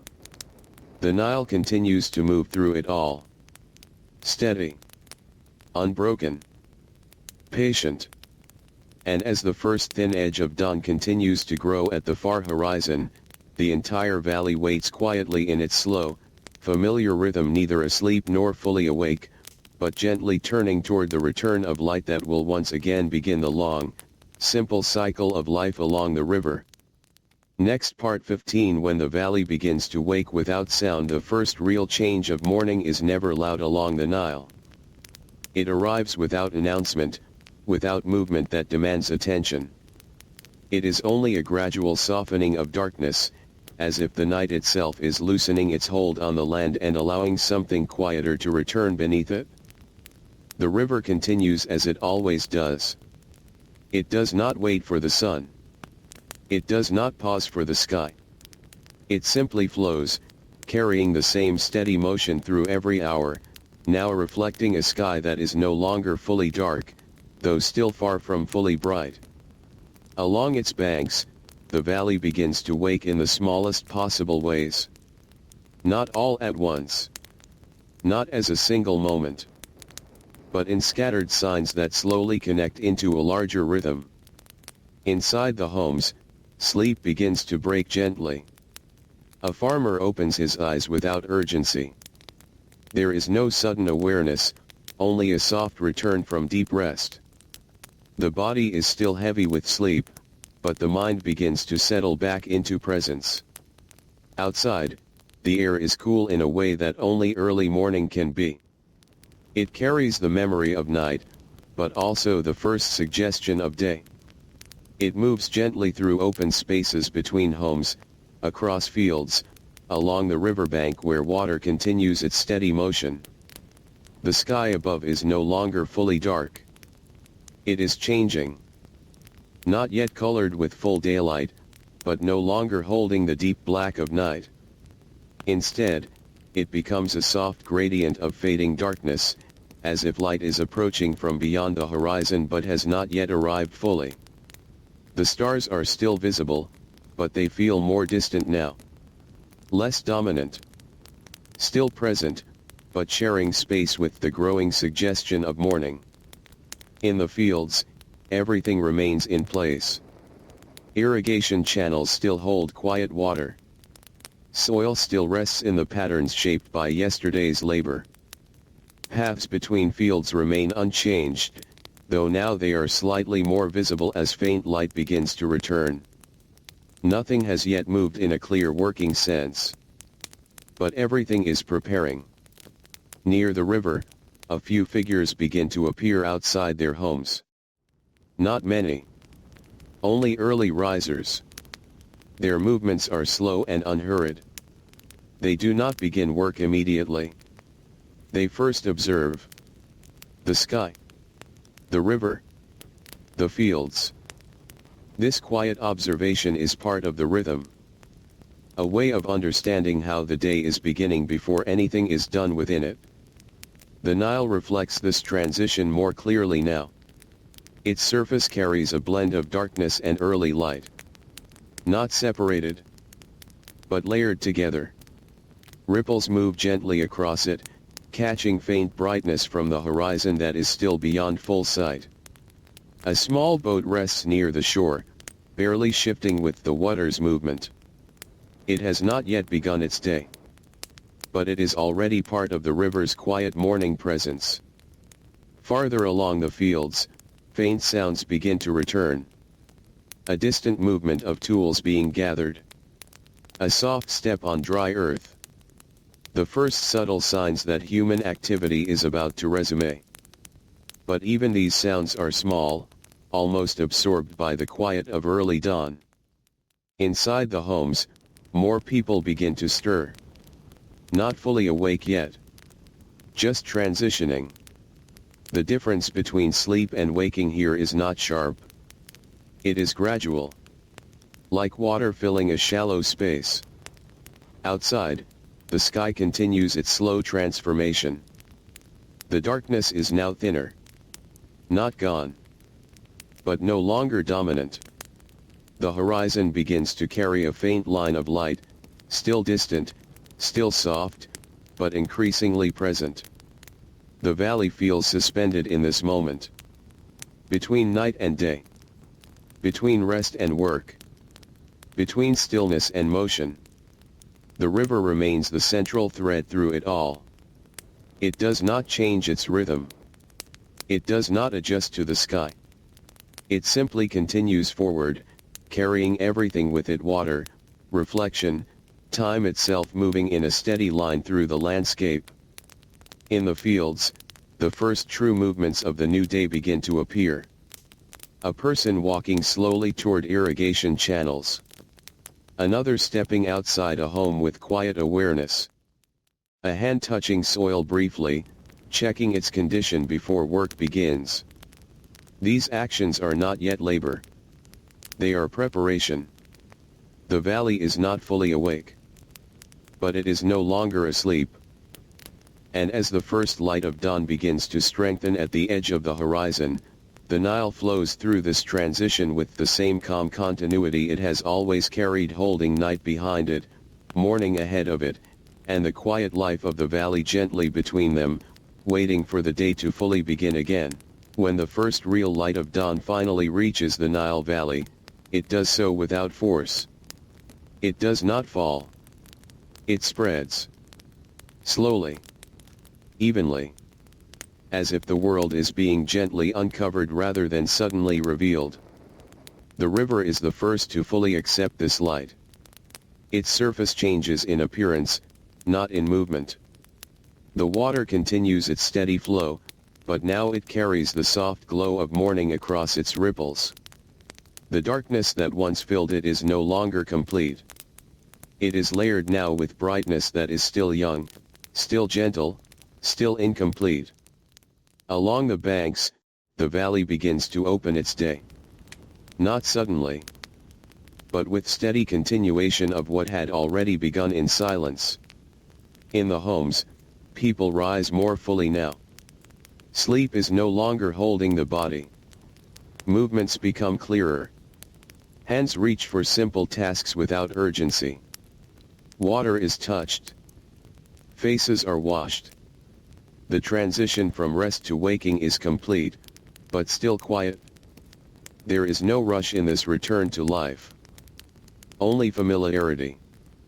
The fields outside are now fully visible again.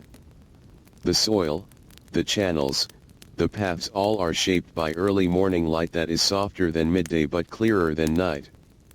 Everything feels newly present, as if the land is being seen again after a long pause. Farmers step out toward the fields once more. Their movements are slow but purposeful. Not yet heavy labor, but the beginning of it. The first tasks of the day always carry a different quality. They are not about completion. They are about rejoining the land. A man walks toward an irrigation channel and kneels beside it. The water inside is calm, still carrying the steady flow from the night. He observes it quietly. Not adjusting yet. Just watching how it has moved while the world was asleep. Nearby, another farmer runs a hand through the soil. It is cooler now than it was during midday. Still holding the memory of night moisture beneath its surface. The texture tells a story without words. Where water passed. Where it did not. Where it gathered. Where it drained. These small observations guide everything that follows. The river remains constant beside all of this. Its movement is unchanged, but its reflection is now fully awake in light. The sky above it is pale, widening, slowly losing the last traces of night. The stars are gone now. Not abruptly, but as if they have quietly stepped back into distance. In their place, morning brightness spreads across the horizon. Soft at first, then gradually stronger. A small boat moves again near the bank. This time with more intention. The person guiding it uses gentle motion, aligning with the current as the day begins its full rhythm. On the fields, activity begins to spread. Not all at once, but in layers. First irrigation checks. Then soil preparation. Then movement toward planting or maintenance tasks depending on the land's need. Each action feels connected to the next, as if the entire valley is remembering its shared rhythm after the night's pause. A child walks behind an adult, carrying a light tool. The steps are careful. The ground is now fully visible, shaped by light and shadow in clear detail. Footpaths, field edges, and irrigation lines form a quiet pattern across the land. Nothing feels unfamiliar. Everything feels repeated, but never exactly the same as the day before. There is always a slight difference in water flow. A slight change in soil condition. A subtle shift in light. These differences are small, but they matter deeply to those who work with the land. As the morning grows stronger, the air begins to warm again. Slowly. Gently. The coolness of early dawn does not disappear immediately. It lingers in shaded areas, in river edges, in the spaces between homes and fields. But sunlight begins to reclaim the land. Not harshly. Just steadily. Farther along the valley, more people join the fields. The sound of work becomes more present. Still soft, but layered now with motion. Water being guided. Soil being shaped. Tools moving through earth. The Nile continues to carry all of this beside them. Unchanged in its direction. Unchanged in its patience. It is the constant thread that holds every hour together, night, dawn, and now the fully forming morning. And as the valley settles into the first full rhythm of the day, life along the river resumes its familiar pattern once again, as it always has, quietly continuing under the growing light that spreads across the fields, the water, and the slow, steady hands of those who live beside the Nile. Next part 17. When the day becomes fully present again, by the time the sun rises higher above the horizon, the Nile Valley is no longer in transition. It is fully inside the day again. The light is clearer now, stronger, more direct, but still not yet harsh. It spreads across the fields in wide, steady layers, revealing every line in the soil, every curve of the irrigation channels, every small path that connects work to water. The river reflects this brightness in a continuous shimmer. Not loud. Not sharp. Just steady movement under a sky that is now fully awake. Along the banks, life has returned to its full rhythm. Not rushed. Not chaotic. But active in the calm, practiced way that belongs to places shaped by repetition and necessity. Farmers move across the fields with familiar steps. Each direction is already known. Each task already understood. They do not begin the day by deciding what to do. The land itself guides that understanding. The water, the soil, the condition of crops, all of it speaks in quiet, visible ways. A man walks along an irrigation channel, checking the flow. The water moves steadily, but not perfectly evenly. He notices where it gathers slightly more, where it thins out, where the soil absorbs it too quickly. He adjusts a small barrier with simple care. The change is immediate but subtle. Nothing dramatic. Just correction. Nearby, another farmer works the soil where the surface has dried slightly under morning sun. The tool moves slowly through the earth, breaking light crusts, allowing air and moisture to reach deeper layers. The motion is repetitive, but not tiring in the same way repetition might be imagined from outside. Here, repetition is structure. It is understanding. It is how the land is kept alive. The Nile continues beside everything. Always present. Always flowing. It does not change its pace for human activity. It does not adjust for fields or homes. It simply carries water forward through the valley, shaping everything indirectly but constantly. On its surface, light becomes more defined now. The early softness of dawn has given way to clearer reflections. Still gentle, but more structured. The river is no longer holding night. It is fully holding day. A small boat moves along its current again. Its motion is smooth, guided more by the river than by force. The person inside it makes only small adjustments, letting the water do most of the work. Along the riverbanks, the fields are now fully alive with activity. Not loud activity, but continuous presence. Water being guided. Soil being tended. Plants being checked. Small groups moving between sections of land, coordinating silently or with brief exchanges of words. Everything functions like a shared understanding that does not need explanation. A child walks through a narrow path between fields again. This time, the light is stronger on the ground. The path is clearer. The world feels more defined than it did in early dawn. Each step leaves a faint impression in the soil, quickly softened by dust and movement.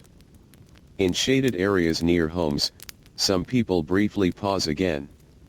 Not for long rest like midday. Just small pauses between tasks. A drink of water. A short moment of stillness. Then returning to movement. The rhythm of the day is now fully established.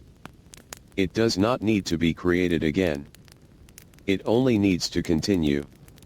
The river remains unchanged in its role. It does not guide directly. It does not instruct.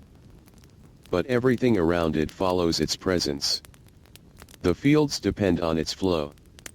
The soil depends on its reach. The people depend on its continuity. And yet the river asks nothing in return. As the sun climbs higher, shadows begin to shorten again. The morning becomes stronger, more direct, more structured. Light spreads evenly across the valley, removing the softness of early dawn and replacing it with clarity. The work continues in this clarity. Steady. Familiar. Endless in repetition, but never empty in meaning. Because every action connects back to something larger. Water, land, and time forming a single continuous system that does not break, only shifts. And as the Nile flows through the fully awakened day, the valley moves with it quietly, steadily, and without interruption into the next long stretch of labor, light, and life that defines existence along the river. Next, Part 18. The long mid-morning rhythm of the river fields. By mid-morning, the valley no longer feels like it is waking. It feels like it is fully in motion. The transition is complete now. Dawn has passed. The softness of early light has given way to a clearer, more defined day. The sun is higher, stronger, but still not yet at its harshest point. It rests above the Nile like a steady presence, spreading light evenly across everything below. The river continues its uninterrupted flow. It does not change with the hour. It does not accelerate or slow. It simply moves, carrying the valley's life forward in a quiet, continuous line that touches every field, every home, every small channel of water carved into the earth. Along its banks, the fields are now fully active. This is not the beginning of work anymore. It is the continuation of it. The rhythm of the day has settled into something steady, almost familiar in its repetition. Farmers move through their fields with practiced coordination. Each movement is guided by understanding rather than urgency. Water is checked where it enters the irrigation channels. Soil is examined where it has begun to dry unevenly. Plants are observed for subtle signs of growth or strain. Nothing here is rushed. Everything is maintained. A man walks slowly along a narrow channel that carries water deeper into the fields. He kneels briefly, watching how the flow divides at a small junction. One path carries slightly more water than the other. He adjusts a simple barrier of earth and wood. The shift is small, but it matters. The water responds immediately, redistributing itself more evenly across the soil. Nearby, another farmer works with soil that has begun to harden slightly under the growing sun. The tool moves in steady, repeated arcs, breaking surface tension, opening the earth again, allowing breath to return to the ground. This kind of work continues across the valley in different forms, but always with the same underlying purpose: to guide, to balance, to sustain. The Nile remains the constant presence beside all of this. Its water does not belong to any one field. It belongs to the entire valley at once. It moves past cultivated land, past reeds along the edges, past small boats resting or drifting gently with the current. On its surface, the light of mid-morning is now clear and stable. The reflections are less fragile than at dawn. They hold shape longer. They move more predictably with the ripples. A small boat travels along the river's edge again, this time slightly farther from shore. The person inside it works with quiet familiarity, adjusting direction in small corrections rather than large changes. The river assists more than it resists. On land, the fields stretch wide under steady sunlight. The patterns of cultivation are now fully visible. Rows of green and brown, irrigation lines, narrow walking paths, all forming a structured landscape shaped by repeated human care and natural cycles. A child moves between two fields carrying a small container. The steps are careful but more confident now than earlier in the morning. The ground is warm beneath the light. Not hot yet. Just steadily warming.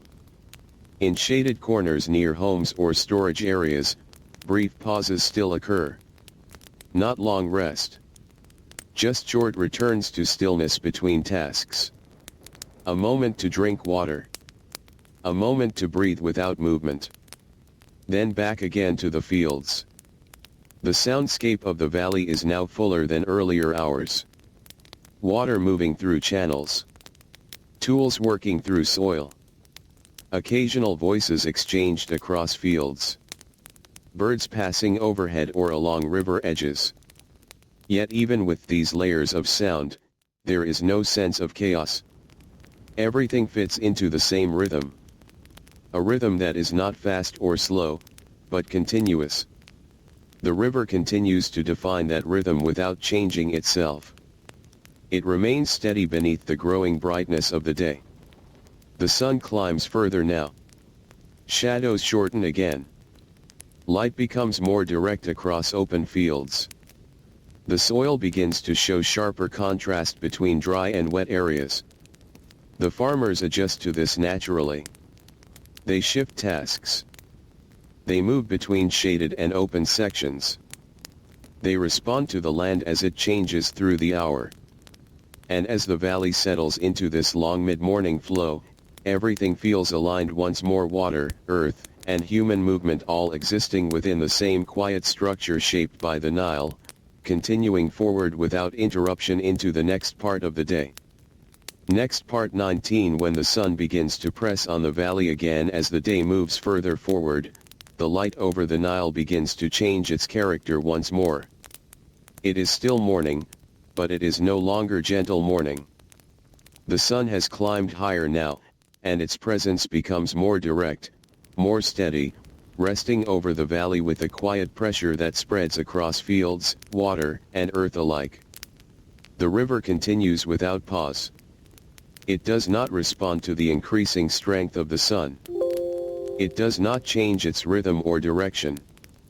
It simply carries water forward, reflecting the growing brightness in broken patterns that move with every ripple and current. Along the banks, the fields feel this shift first. The soil begins to warm more clearly on the surface.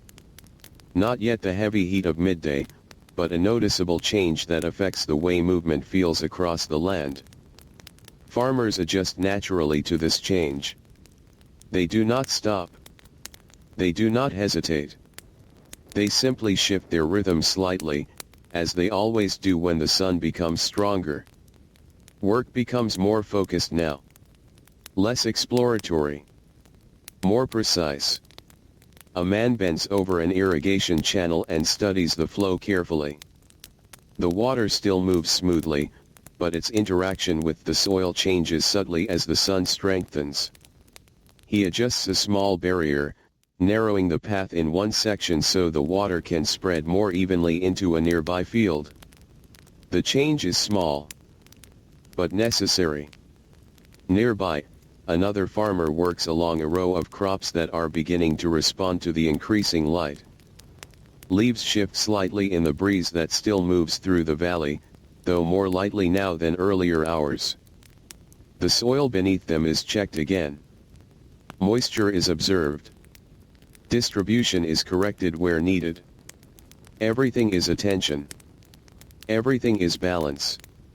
The Nile remains unchanged in its steady flow beside all of this. It is not affected by heat or light in the way the land is. It continues its movement through the valley, carrying the results of distant rainfall and upstream seasons into this cultivated stretch of earth. On its surface, the brightness now feels stronger. Reflections are clearer, more defined, but also more intense. The water no longer holds the softness of dawn or the layered calm of early morning. It carries the full presence of the rising day.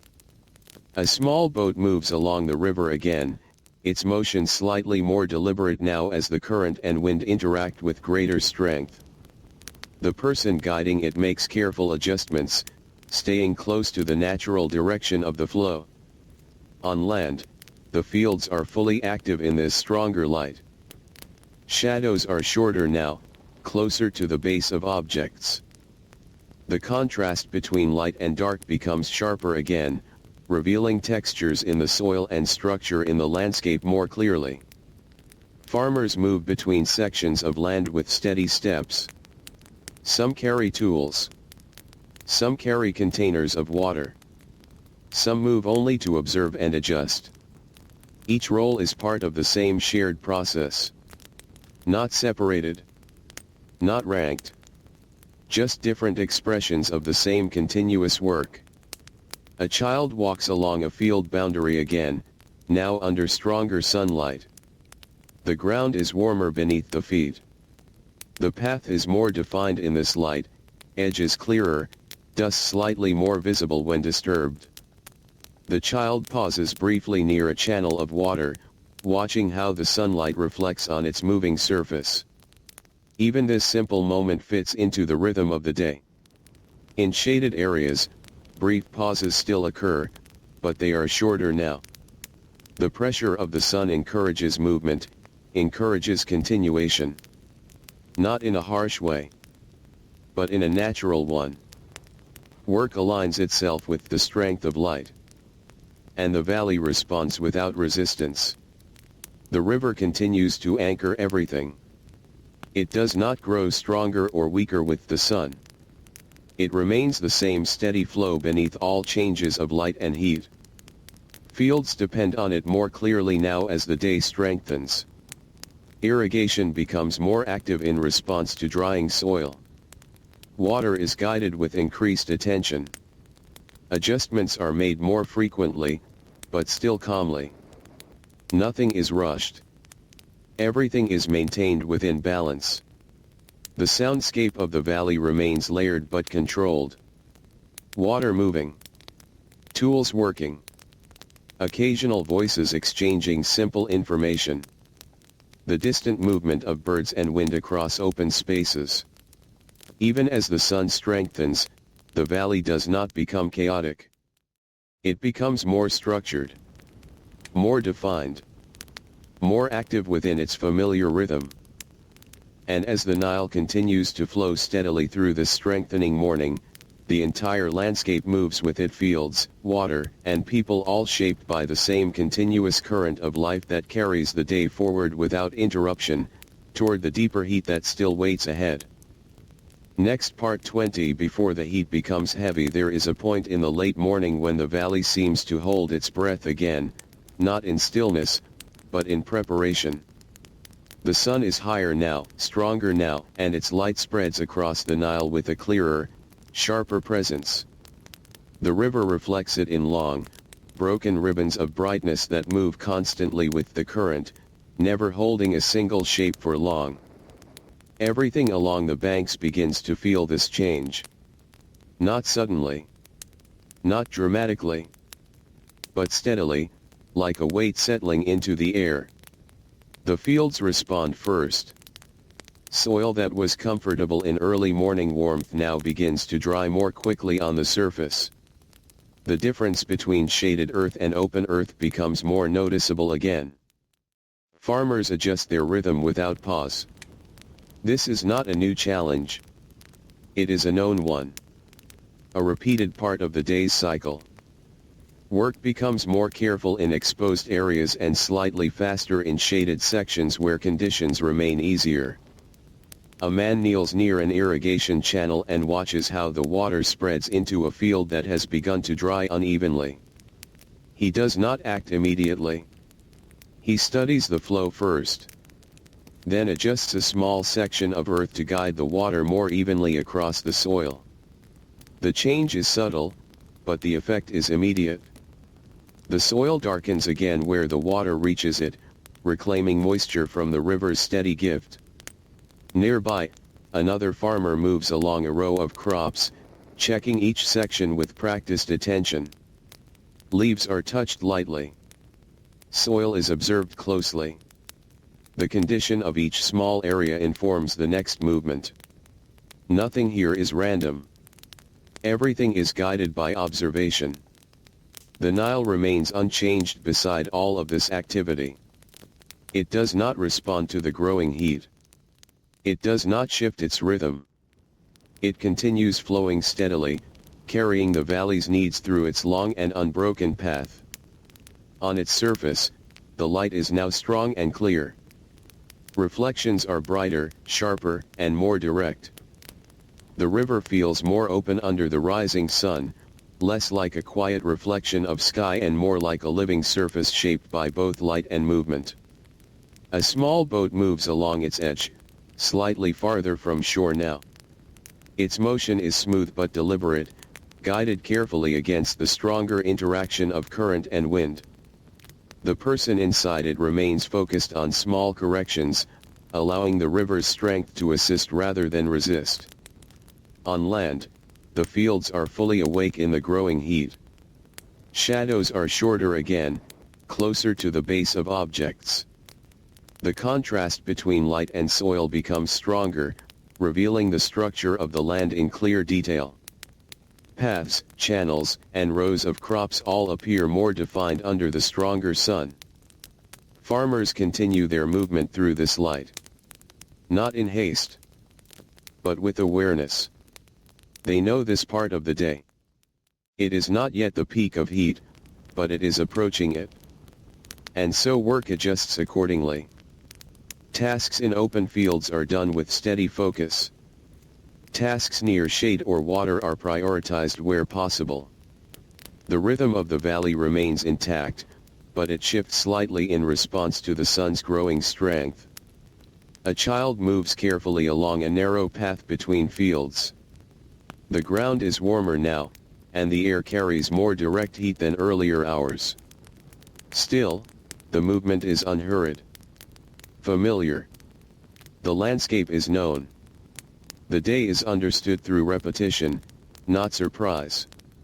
In shaded areas, brief pauses continue to appear, but they are shorter than before. They exist only to restore balance before returning again to movement. The river remains the constant center of it all. Its flow is unchanged. Its presence steady. It carries water through the valley without hesitation, connecting every field, every home, every moment of the day into a single continuous system. As the sun continues to rise toward its highest point, the valley begins to prepare quietly for the deeper heat that will follow. Not with resistance. Not with fear. But with understanding. Because this rhythm is known. It has been lived many times before. And it will be lived again. And as the Nile moves steadily through this strengthening light, the entire landscape continues forward, fields, water, and people together entering the final approach toward the peak of the day, where heat, labor, and stillness will meet once again in the long, familiar cycle of life along the river. When the sun finally reaches its highest place in the sky, the Nile Valley changes its feeling once again. Not in movement, but in weight. The light becomes fuller, broader, and more direct, spreading across the land in a way that removes almost all softness from the world. Everything becomes clearly defined: fields, paths, irrigation lines, the edges of homes, each shape standing out sharply against the ground. The river continues as it always does. Unchanged. Unbothered. It moves through the valley like a long, steady thought that never stops forming, never stops flowing forward. Its surface now carries a strong brightness that breaks and reforms constantly with each ripple, each shift of current. Along the banks, the fields feel this hour most deeply. The soil on open ground begins to dry more quickly on the surface. Moist areas near irrigation channels remain darker, holding onto water longer, while exposed sections lighten under the strong sun. The farmers adjust again, as they always do when the day reaches its peak. Their rhythm slows slightly in exposed areas. Not stopping. Not retreating. Just adapting. A man stands near a field boundary and watches the movement of water through a narrow channel. He does not rush to change it. He studies it first. The way it spreads. The way it absorbs into the soil. Then he makes a small adjustment, guiding a portion of flow more evenly into a drier section of land. The response is immediate but gentle. The soil darkens again where the water reaches it, reclaiming a brief coolness beneath the heat. Nearby, another farmer continues work along a row of crops. The movements are steady, careful, and deliberate. Leaves are checked. Soil is observed. Growth is assessed through touch and sight rather than words or measurement. Everything here is understood through experience. The Nile remains the central force beside all of this. It does not change with the sun. It does not become stronger or weaker. It simply continues its path, carrying water that has traveled from distant regions, bringing life into the valley regardless of heat or season. On its surface, midday light becomes intense but structured. Reflections are sharper, more fragmented, constantly shifting with the water's movement. There is no still image here. Only continuous motion of light broken across the river's surface. A small boat moves slowly near the bank. Its motion is minimal, controlled, and careful. The person guiding it uses the river's strength rather than resisting it, adjusting only when necessary. The water does most of the work. On land, the fields are at their most active point of adaptation. This is the moment when irrigation matters most. When soil conditions change quickly under heat. When plants respond visibly to both water and sun. Farmers move between shaded and open areas, balancing their work across conditions. Some tasks are delayed until later. Others are adjusted to protect the land during peak heat. There is no confusion in this. Only familiarity. A child walks along a narrow boundary path. The ground is hot now under direct sunlight, but the movement continues without complaint. The landscape is fully visible, clear, bright, and structured in strong contrast. Shadows are small and tight, gathered close to objects, offering little relief. In shaded areas near homes or walls, brief pauses occur again. But they are shorter now. More functional than restful. A moment to drink water. A moment to breathe. Then movement resumes. The valley does not stop during this hour. It only reshapes itself around the intensity of the sun. The soundscape is steady but subdued. Water moving. Tools adjusting soil. Occasional voices carrying brief instructions or observations across fields. Even under full heat, the valley remains orderly. Not silent. Not chaotic. Balanced in its continuous rhythm. The river remains unchanged at the center of it all. Its flow carries on without interruption, reflecting the sky in fragments of light that feel almost too bright to hold, yet never break its steady movement.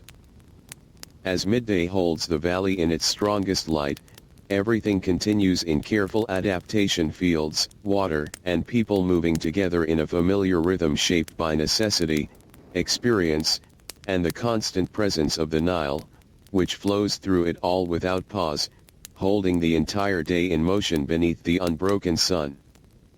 Next, part 22: the heat that stays, and the work that continues after the sun reaches its highest strength. It does not leave quickly. It lingers. Not changing in position in a way the eye can easily feel from moment to moment, but holding the valley in a steady presence of heat that settles into the land like something weightless but constant. The Nile continues beneath this brightness. It does not react. It does not shift its rhythm. It moves forward as it always has, carrying water through a landscape that is now fully under the influence of midday light. Along the riverbanks, the fields remain active, but the rhythm has adjusted once again. Not slower than before in total, but more selective in movement. Work in direct sunlight becomes careful, measured. Work near shade or water continues with steadier pace. Everything is balanced around the condition of heat. A farmer stands at the edge of an irrigation channel and watches the flow. The water still moves smoothly, but its effect on the soil is more visible now because the surrounding land is drier at the surface. He adjusts a small section of earth to redirect flow toward a patch that is beginning to lose moisture faster than others. The change is quiet, but important. Nearby, another farmer moves through a field with slow, practiced steps, checking each row of crops. Hands move gently through leaves. Soil is observed at the base of plants. There is no urgency in these movements. Only attention. The river remains steady beside all of this. It is not affected by heat or dryness. It continues to carry water from distant sources through the valley in a constant flow that makes all cultivation possible here. Its surface reflects the midday sky in broken brightness. Light scatters across it in shifting fragments that never settle into a single image. A small boat drifts near the bank again, slightly shifting with the current. The person guiding it remains calm, making small corrections when needed, but allowing the river's natural motion to direct most of the movement. On land, the fields show a clear pattern of adaptation. Areas closer to irrigation remain darker and more active. Open areas exposed to full sunlight appear lighter and more still. Farmers move between these zones as needed, adjusting their pace according to condition rather than time. A child walks along a narrow path again, now under stronger heat. The ground is warm beneath each step, and the air carries the steady pressure of midday sun. Still, the movement continues without interruption. The landscape is fully known. The rhythm is fully understood. Even in heat, there is no confusion, only adjustment. In shaded spaces near homes or walls, brief pauses continue. Water is shared slowly. Breathing becomes steadier. The body rests just enough to continue forward without strain. Then movement returns. The valley does not break during this time. It only flows differently depending on exposure to light. Sounds remain consistent and low. Water moving through channels. Tools working through soil. Occasional exchanges of short instructions or observations. Even under the strongest heat, there is no disorder. Only continuity. The Nile remains at the center of everything. It does not change with the sun. It does not pause for rest. It carries water through the valley in a steady, unbroken movement that connects all fields, all homes, all moments of the day into a single flowing system. As the heat continues to hold the land, the valley remains in this structured balance, fields, water, and people all adjusting gently to the strength of the sun while the river moves through everything unchanged, carrying the day forward in its endless, quiet rhythm. Next part 23. The slow turning toward afternoon again. Even the strongest part of the day cannot stay fixed. It only feels that way while it lasts. Along the Nile, the sun still stands high, still pressing its presence across the valley, but something subtle begins to change again, too slow to notice at first, too steady to deny once it becomes clear. The light is still strong. The heat is still present. But the feeling of it begins to shift, as if the day has reached its peak and is now holding itself there for a time before moving on. The river continues without change. It does not recognize peaks or turning points. It simply flows, carrying water through a landscape that exists entirely within its movement. Its surface reflects the sky in broken, shifting brightness, where light and motion never settle into a single form. Along the banks, the fields continue their steady work. But the rhythm is no longer only about managing rising heat. It begins to include preparation for the gradual easing that will come later. A farmer stands at the edge of an irrigation channel and watches the water carefully. The flow is still strong enough to support the land, but the soil around it tells a quieter story now. Moisture is holding in some areas longer than before. Dryness is no longer increasing at the same pace. He makes a small adjustment anyway, not because of urgency, but because this is part of the cycle. Maintenance never stops. Nearby, another farmer moves through a field with slower, more measured steps. The work continues, but the body begins to recognize the long duration of the day. Movements remain steady, but they carry the awareness of time passing through heat and labor. The Nile remains unchanged beside all of this. It does not respond to the sun's slow descent from its highest point. It does not alter its rhythm. It continues carrying water in a constant, patient movement that shapes everything around it without ever being shaped itself. A small boat glides near the riverbank. Its movement is smooth, following the current with minimal resistance. The person guiding it makes only small adjustments, allowing the river to direct most of the journey. On the land, the fields begin to show the first subtle signs of this turning point in the day. Shadows, though still short, begin to feel slightly more defined again. Not longer yet. Just clearer at their edges. The brightness of the sky remains strong, but it no longer feels like it is increasing. It feels held. Stable. As if the day is pausing at its highest point before beginning the long descent. Farmers continue their work with the same steady attention. Water is checked. Soil is adjusted. Plants are observed. But there is also a quiet awareness now that the direction of the day will soon begin to change again. Not in urgency. Not in interruption. Just in continuation.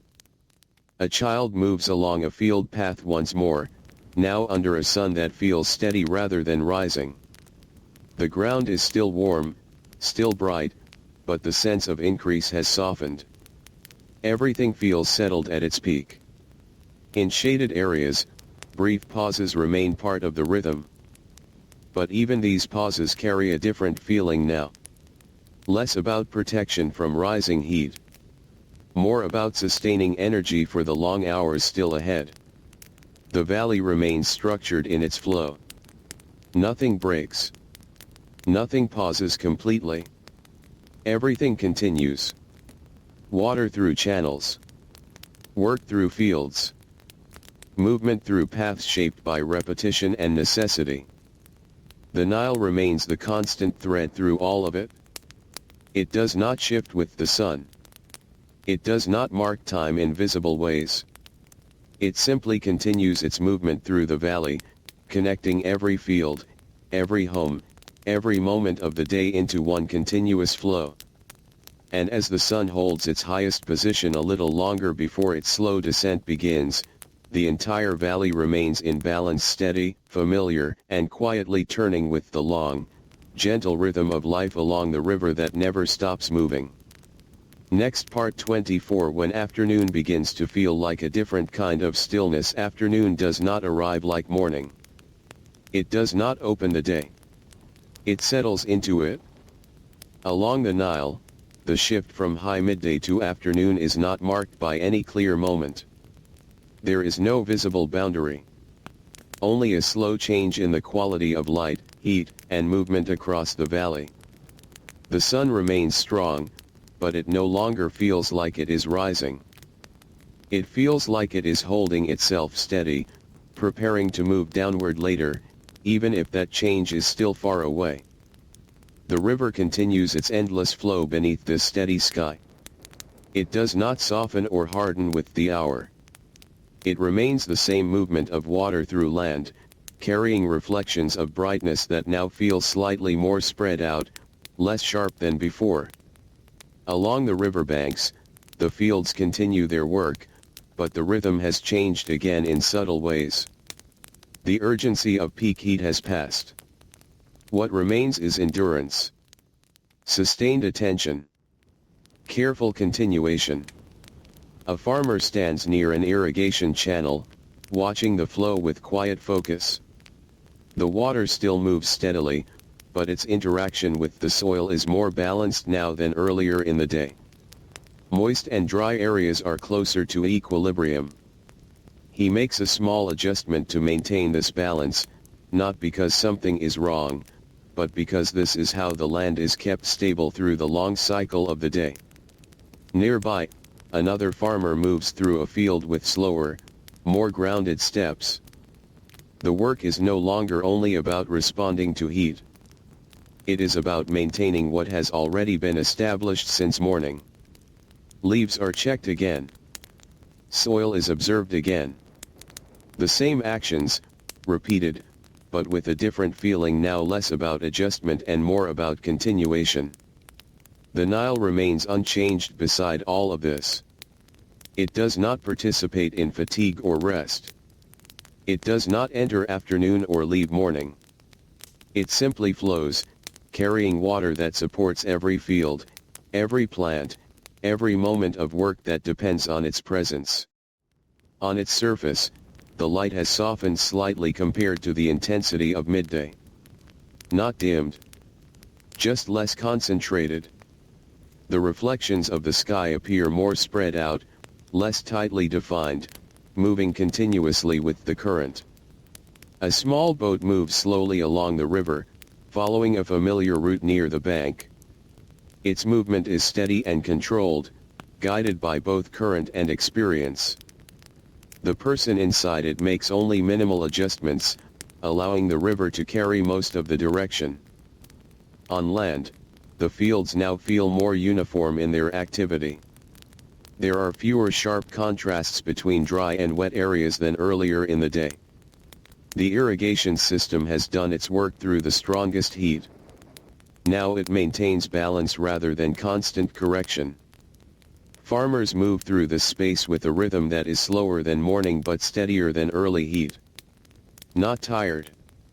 Not fast. Just consistent. A child walks along a familiar path again, now under a sun that feels less intense than before, even though it is still high. The ground remains warm, but not increasing in heat anymore. Everything feels like it has reached a stable point in the day. In shaded areas near homes or trees, pauses are slightly longer again. Water is shared more calmly. Rest becomes a little more present in the rhythm. But work does not stop. It only adjusts to a longer endurance.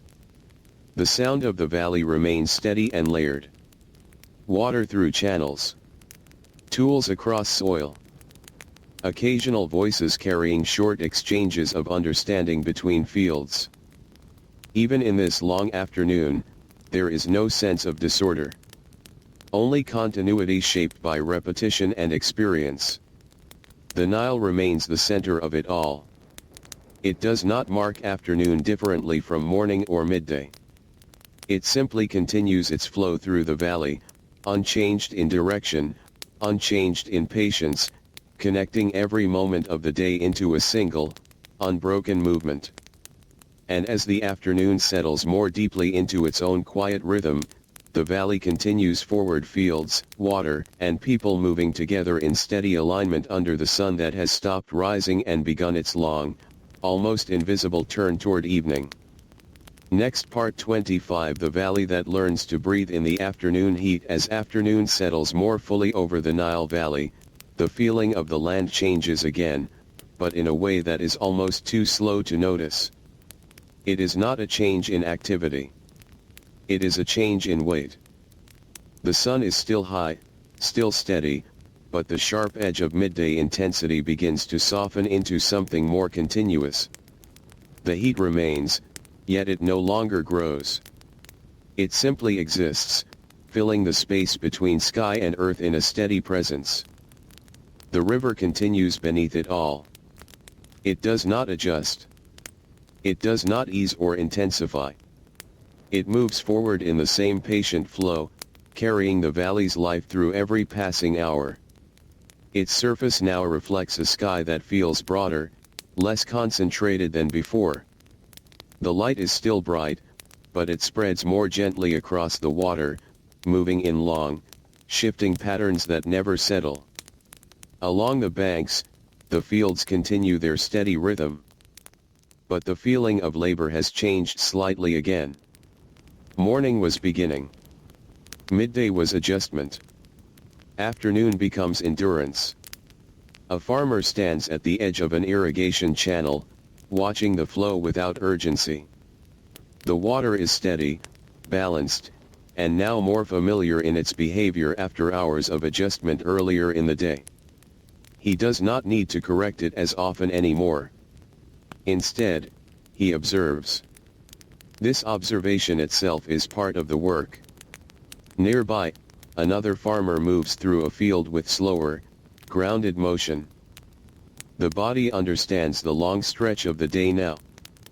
Movements are no longer driven by urgency or reaction. They are guided by familiarity. The soil is checked again, but less frequently. The plants are seen again, but with calmer attention. Everything is still active, but nothing feels rushed.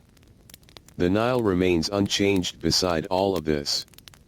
It does not reflect fatigue or rest. It does not enter the rhythm of human labor. It continues its steady movement, carrying water that feeds the valley regardless of the hour. On its surface, the light of afternoon creates a softer kind of brightness than midday. It is still strong, but more spread out, less concentrated. The river feels like it is holding the sky gently rather than reflecting it sharply. A small boat drifts slowly near the shore. Its movement is calm, almost unhurried. The person guiding it allows the current to take most of the direction, intervening only when necessary. The river and the boat move together in quiet cooperation. On land, the fields appear more unified in their state than earlier in the day. The sharp differences between wet and dry areas are less extreme now. The irrigation system has reached a temporary balance. Water flows in steady patterns, neither too much nor too little in most areas. Farmers move through this balance with steady steps. There is no urgency left in their motion. Only continuation. A child walks along a familiar path again, now under the softened version of afternoon light. The ground is warm, but not increasing in heat. The air carries a steady presence rather than rising intensity. Everything feels settled into the long middle of the day. In shaded areas near homes or trees, pauses are slightly longer again. Not because work has stopped, but because the body naturally seeks brief relief in the continuity of heat. Water is shared slowly. Breathing becomes steadier for a short moment. Then movement resumes. The sound of the valley remains layered but calm. Water through channels. Tools across soil. Occasional voices passing short, familiar exchanges between fields. Even in this long stretch of afternoon, there is no sense of confusion or disorder. Everything follows its established rhythm. The Nile remains the constant center of it all. It does not divide the day into parts.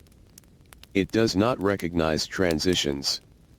It simply flows, carrying the entire valley within its movement, connecting morning, midday, and afternoon into one continuous current of life. And as the afternoon deepens further into its steady presence, the valley continues forward quietly, fields, water, and people moving together under the sun that has stopped climbing and now begins its slow, almost unnoticeable path toward the long return of evening. Next part 26. When the light begins to tire, but the river does not. There is a quiet moment in late afternoon when the light begins to feel different, even though it is still bright. It no longer carries the sharpness of midday. It no longer feels like it is pressing downward with full strength. Instead, it begins to feel stretched, as if the sun has been holding the valley for a long time and is now slowly easing its grip. The Nile continues through this change without any response. It does not notice the fatigue of light. It does not change its pace or direction. It simply flows, carrying water through the valley as it always has, steady and uninterrupted. Its surface now reflects a softer version of the sky above. The brightness is still present, but it is less concentrated, more spread out, moving gently with the rhythm of the current. Along the riverbanks, the fields continue their steady work. But something subtle has changed in the rhythm of movement. Not a slowdown. Not an end. Just a settling. A farmer stands near an irrigation channel and observes the flow for a longer moment than earlier in the day. The water is stable now. Balanced. The earlier adjustments of morning and midday have taken effect. The system holds itself more evenly without constant correction. He makes no immediate changes. He simply watches. Nearby, another farmer moves through a field with slow, familiar steps. The work continues, but it is no longer shaped by increasing heat or urgency. It is shaped by maintenance. Continuation. The soil is checked less frequently. The plants are observed with calmer attention. The valley has entered a phase where the hardest adjustments of the day are mostly complete. The Nile remains unchanged beside all of this.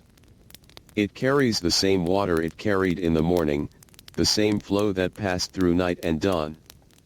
It does not carry memory in a human sense, but it holds continuity and unbroken movement that connects every hour of the valley's life. On its surface, afternoon light now appears softer still. Not dim, but less intense.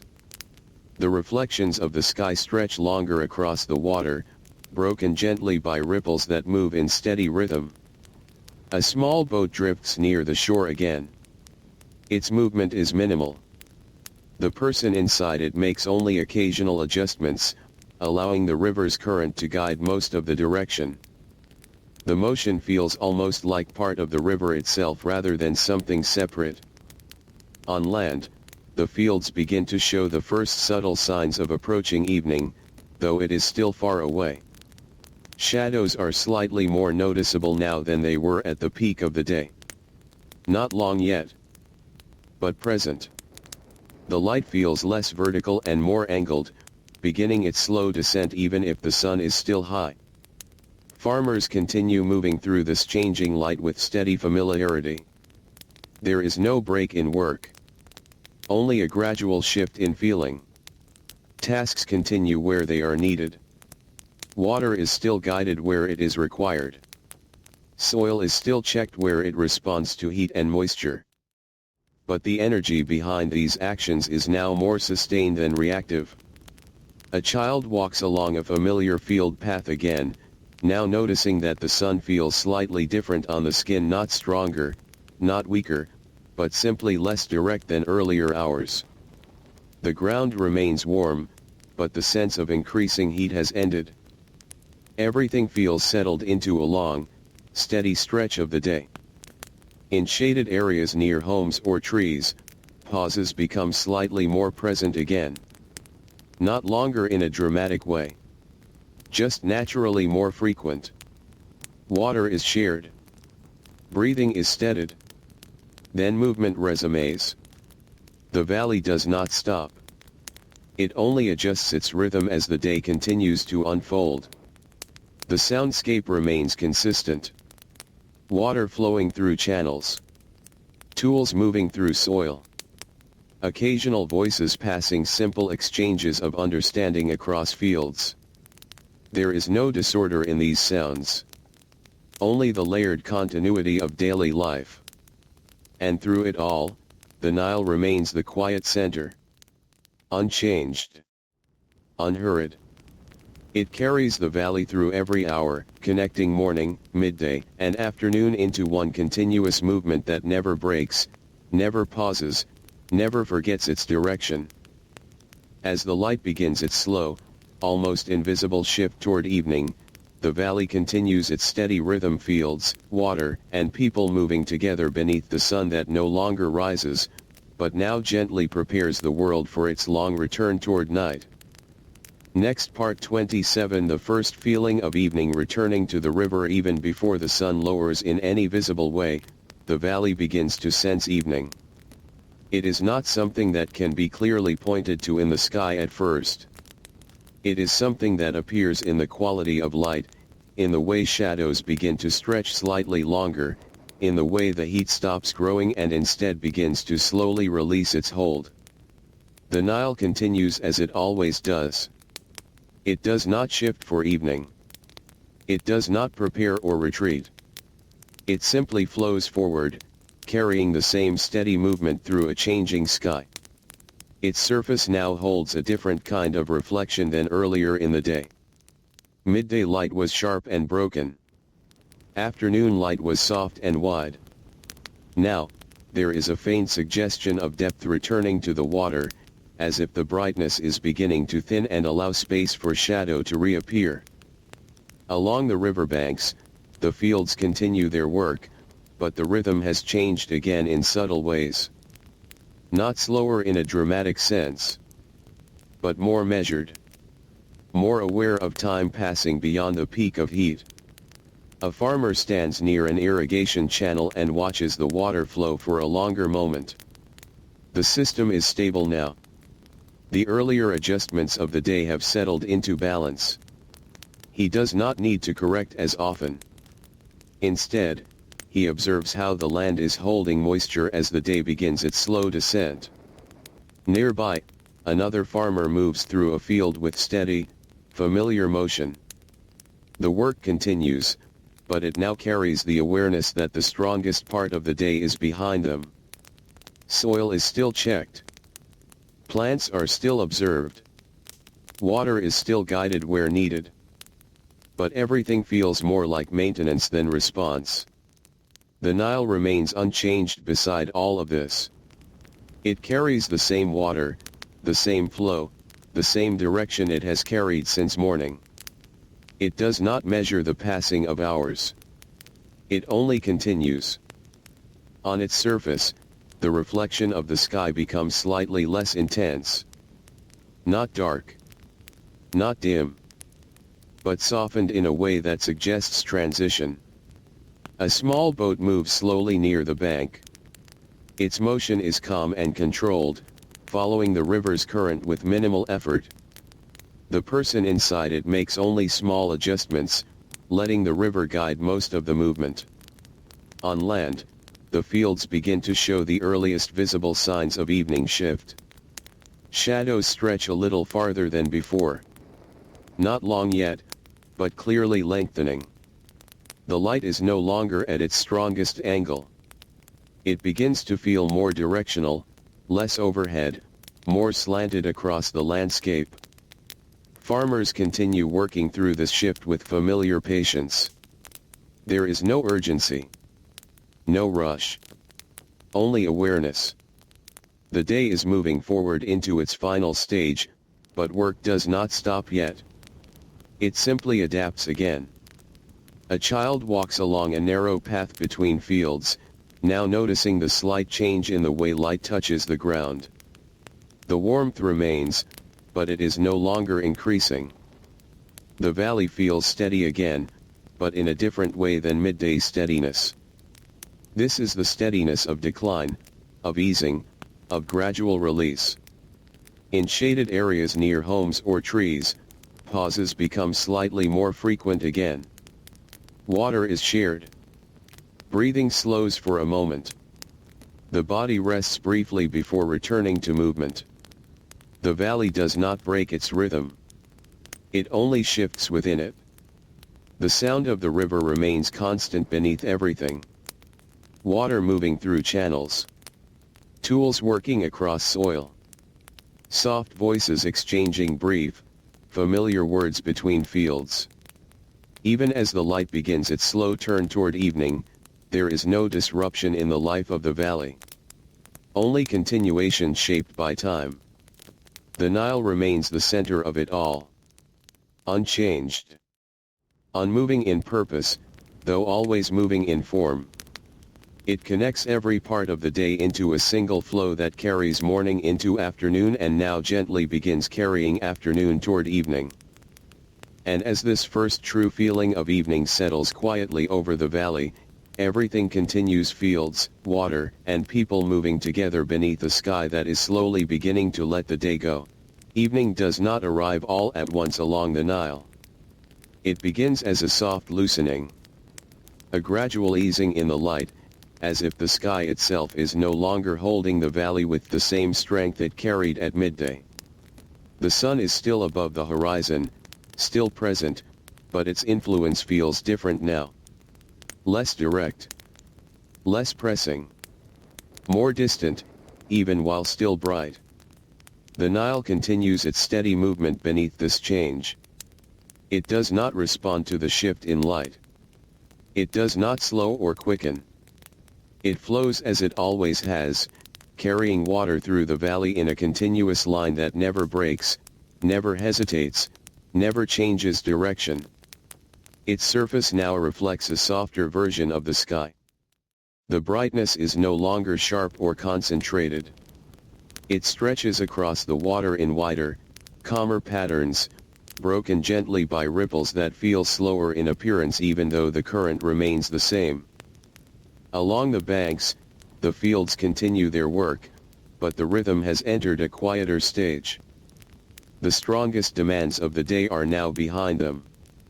What remains is continuation and preparation for the final hours of light. A farmer stands at an irrigation channel and watches the flow for a long, steady moment. The system is balanced now. Water moves evenly through the paths carved earlier in the day. He makes no immediate adjustments. Only observation. This is part of the rhythm of late-day work: less correction, more awareness. Nearby, another farmer moves slowly through a field, checking the condition of soil and crops with familiar attention. The movement is steady but less driven than earlier hours. There is no urgency left in the day's structure.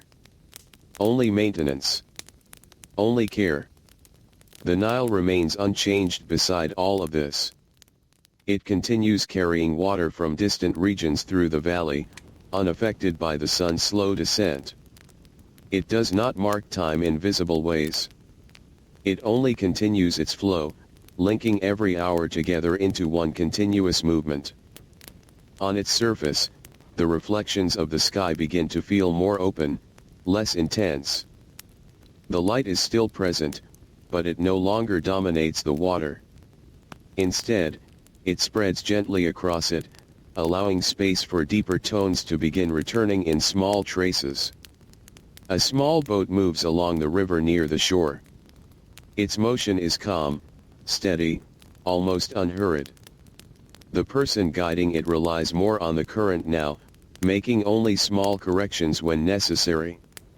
The river carries most of the journey. On land, the fields show clearer signs of the evening transition.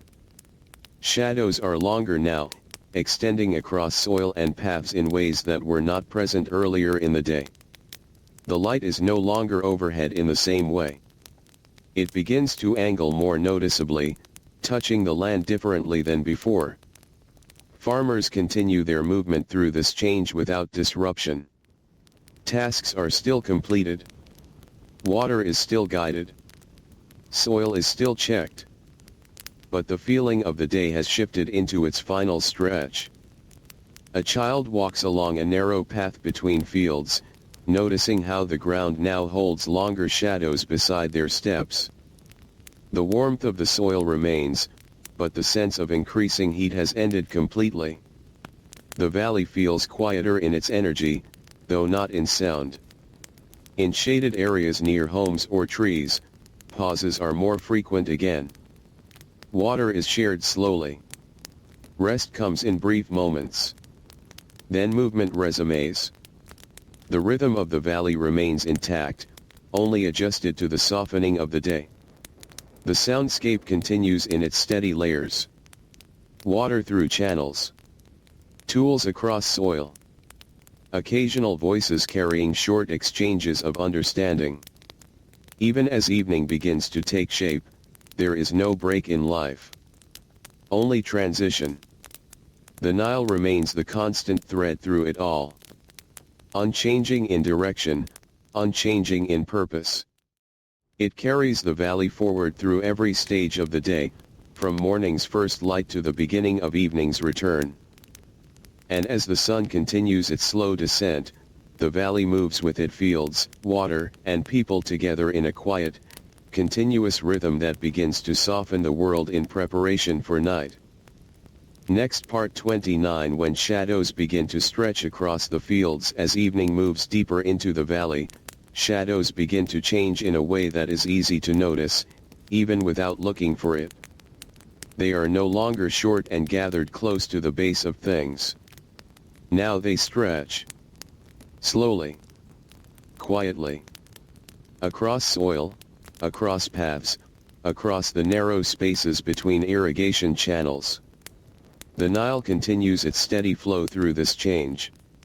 It does not reflect the idea of evening in any emotional way. It simply carries water forward, unchanged, unbroken, moving through a landscape that is now shaped more by slanting light than by the overhead strength of midday. Its surface holds a different kind of reflection now. Less brightness pressed into sharp fragments. More gentle movement of light across wider, softer patterns. Along the riverbanks, the fields continue their work, but the rhythm has clearly entered its final working phase of the day. Not slower in a way that suggests stopping, but more settled. More grounded. A farmer stands near an irrigation channel, watching the flow as it moves through soil that now holds moisture more evenly than earlier in the day. The system is stable. Balanced. He makes only a small adjustment to maintain that balance, then returns to observation. This quiet watching becomes part of late-day work. Not everything requires action. Some things only require presence. Nearby, another farmer moves through a field with steady, familiar steps. The work continues, but the urgency of earlier hours is gone. Now there is a sense of completion in progress. Tasks are finished as needed. Not rushed. Not delayed. Just completed in their natural order. The Nile remains unchanged beside all of this. It does not mark the passing of evening. It does not prepare for night.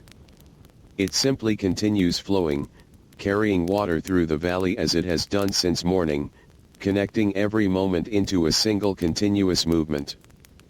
On its surface, reflections become more elongated now. Light stretches across the water in wider paths that shift with every ripple. The river feels calmer in appearance, not because it has changed, but because the light upon it has softened. A small boat moves slowly near the bank once again. Its motion is steady and controlled, guided gently by the river's current. The person inside it makes only minimal adjustments, allowing the water to shape most of the journey. On land, the fields now clearly show the structure of evening. Shadows are long and defined, stretching across rows of crops and irrigation lines. The contrast between light and shade becomes more pronounced again, but in a softer way than midday intensity.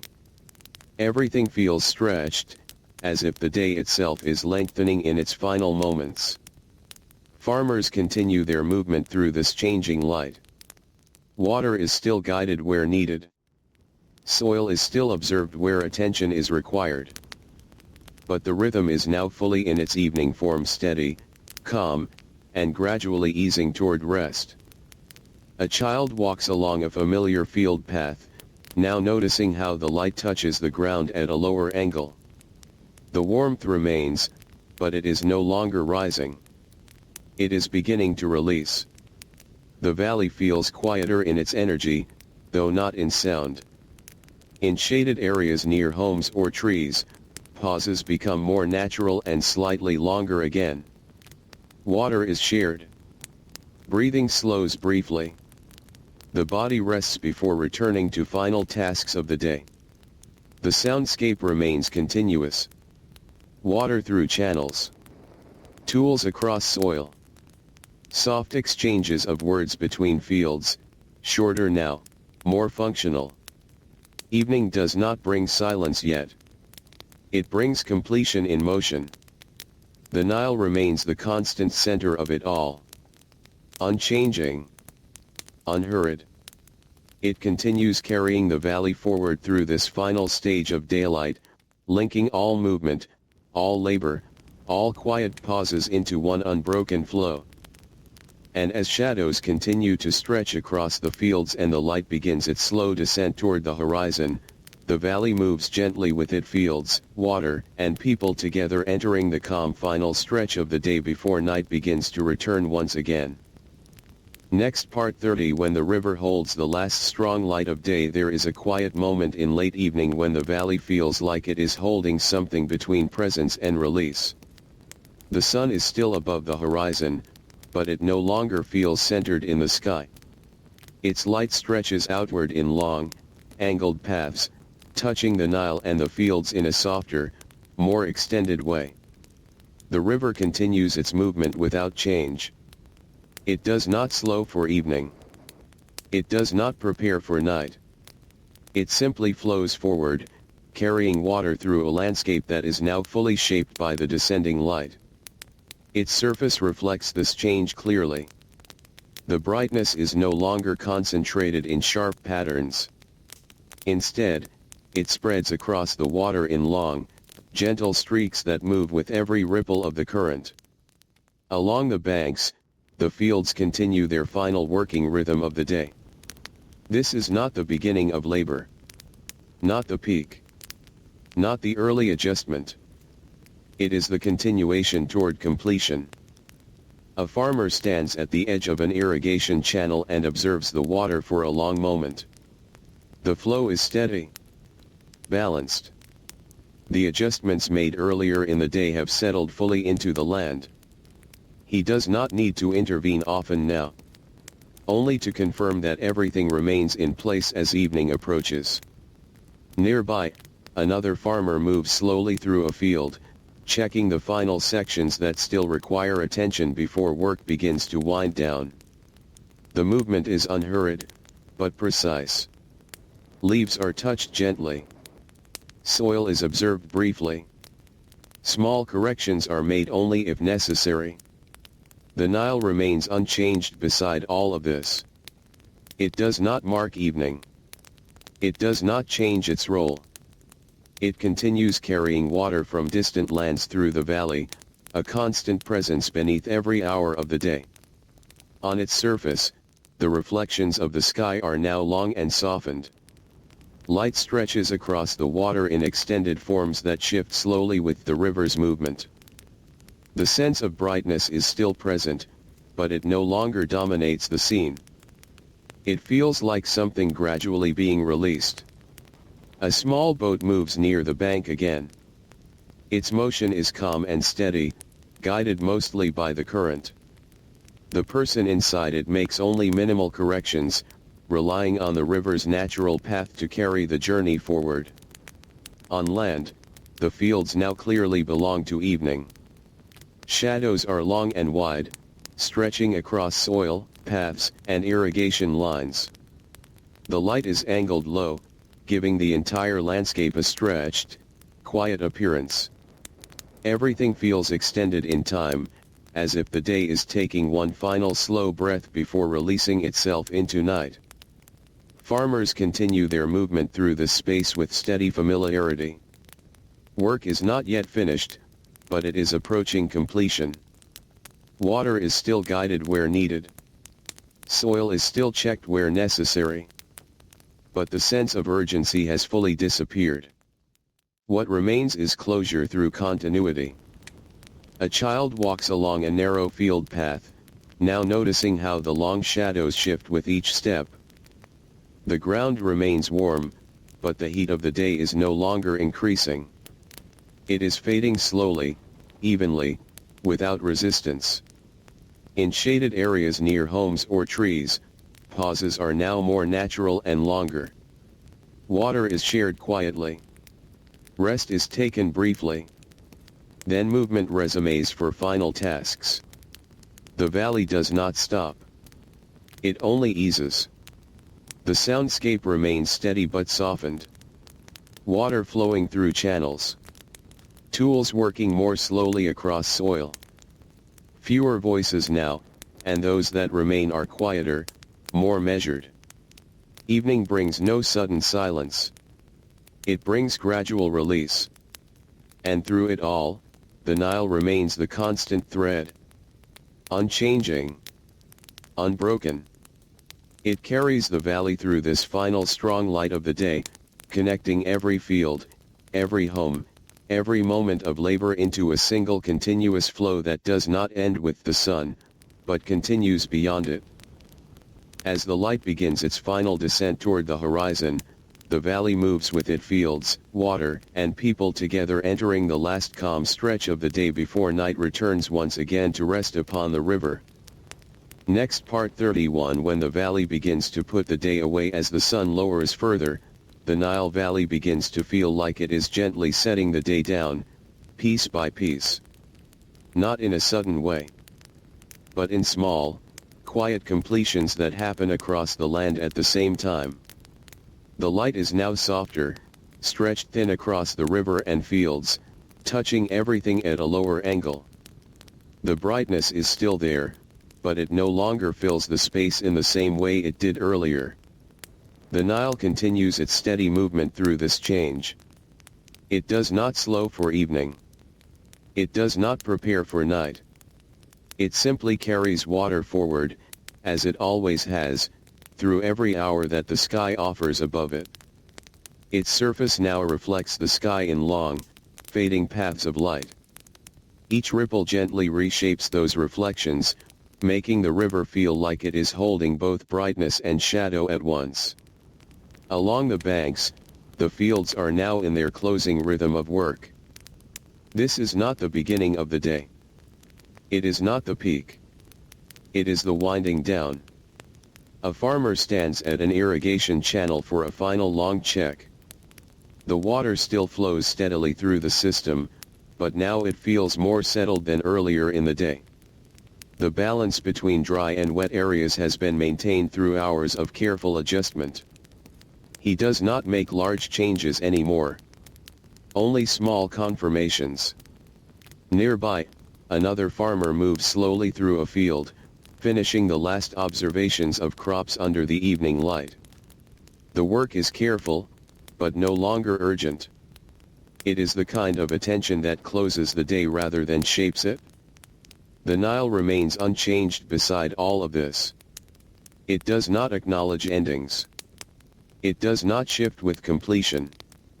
It continues its path, carrying water that has passed through distant lands and seasons, bringing it steadily through the valley without interruption. On its surface, the reflections of the sky grow longer and softer again. Light stretches across the water in thin, quiet bands that move with the current and slowly fade as the sun lowers. A small boat drifts near the bank, moving with a calm and familiar rhythm. The person guiding it uses almost no force now, letting the river carry most of the direction. It feels less like travel and more like being carried along with the valley itself. On land, the fields are now clearly in evening condition. Shadows are long and wide, stretching across nearly every surface. The contrast between light and dark is gentle, no longer sharp or harsh. Everything feels extended, as if the day is stretching out its final moments before release. Farmers continue moving through this space with steady familiarity. Tasks are finishing in quiet order. Water is guided for final balance. Tools are carried back towards storage areas. Soil is left in a state of calm preparation for the night. A child walks along a narrow path again, now noticing how the long shadows overlap with each step. The ground is no longer hot in the way it was at midday. It holds warmth, but it is fading slowly, evenly, without resistance. In shaded areas near homes or trees, pauses become more natural and slightly longer. Water is shared quietly. Movement slows briefly. Then final tasks are completed. The valley is not stopping. It is settling. The soundscape is now softer. Water moving through channels. Light tools being set down. Occasional low voices exchanging final words of the day's work. Everything feels reduced, not in importance, but in intensity. The Nile remains the constant presence through it all. Unchanging. Unbroken. It continues to connect every part of the valley, fields, homes, people, and time into one continuous flow that does not end with the day, but simply carries it forward. And as the sun lowers closer to the horizon and the light begins its final soft release, the valley gently prepares itself for rest, fields quieting, movement slowing, and the river continuing on, steady and patient, as evening fully arrives over the land. End the story. Final part: when the river remains after everything else becomes quiet. Evening does not end suddenly along the Nile. It arrives the way silence arrives after a long sound has slowly faded. The light lowers across the valley until it no longer presses on the land, but rests gently over it. Fields that were active through the day now begin to still. Movements slow. Tasks finish. One by one, the rhythm of work softens into rest. The sun disappears behind the far edge of the world, not with drama, but with quiet certainty. And the river remains. The Nile continues to flow through the valley as it always has, unchanged by the disappearance of light. It does not end the day. It does not begin the night. It simply carries both, as it carries everything in between. Its surface grows darker now, but not empty. It reflects what remains in the sky: faint memory of color, the first return of stars, and the long stretch of quiet above the land. Along the riverbanks, homes begin to glow softly from within. Small fires. Dim lamps. Warm light held inside walls of earth and stone. The sounds of the fields fade into distance. Tools are set down. Water channels continue their steady flow without needing guidance now. The land is no longer being worked. It is being held. Farmers rest inside their homes or sit quietly outside for a short while before sleep. The day does not leave them quickly. It remains in their bodies, the memory of sun, soil, water, and movement, but it no longer asks for anything. Only rest. The air cools gently over the valley. Not cold. Just softer. As if the heat of the day is slowly releasing itself back into the earth. Above, the sky fills with stars again. Not new. But returning. As they always do. The same quiet pattern that watched over the river in the deepest night now returns to watch over it again. And the Nile flows beneath them all. Through fields that no longer move. Through homes that no longer work. Through a valley that no longer labors. It carries everything forward without effort, without pause, without change. A presence that does not demand attention, but holds it anyway. The river does not remember the day. It does not forget it either. It simply continues. And in that continuation, everything that happened along its banks, every hour of light, every moment of labor, every quiet rest remains carried forward in the same steady motion. As night settles fully over the Nile Valley once again, the world becomes quiet enough to feel complete. Not empty. Just whole. And the river keeps flowing.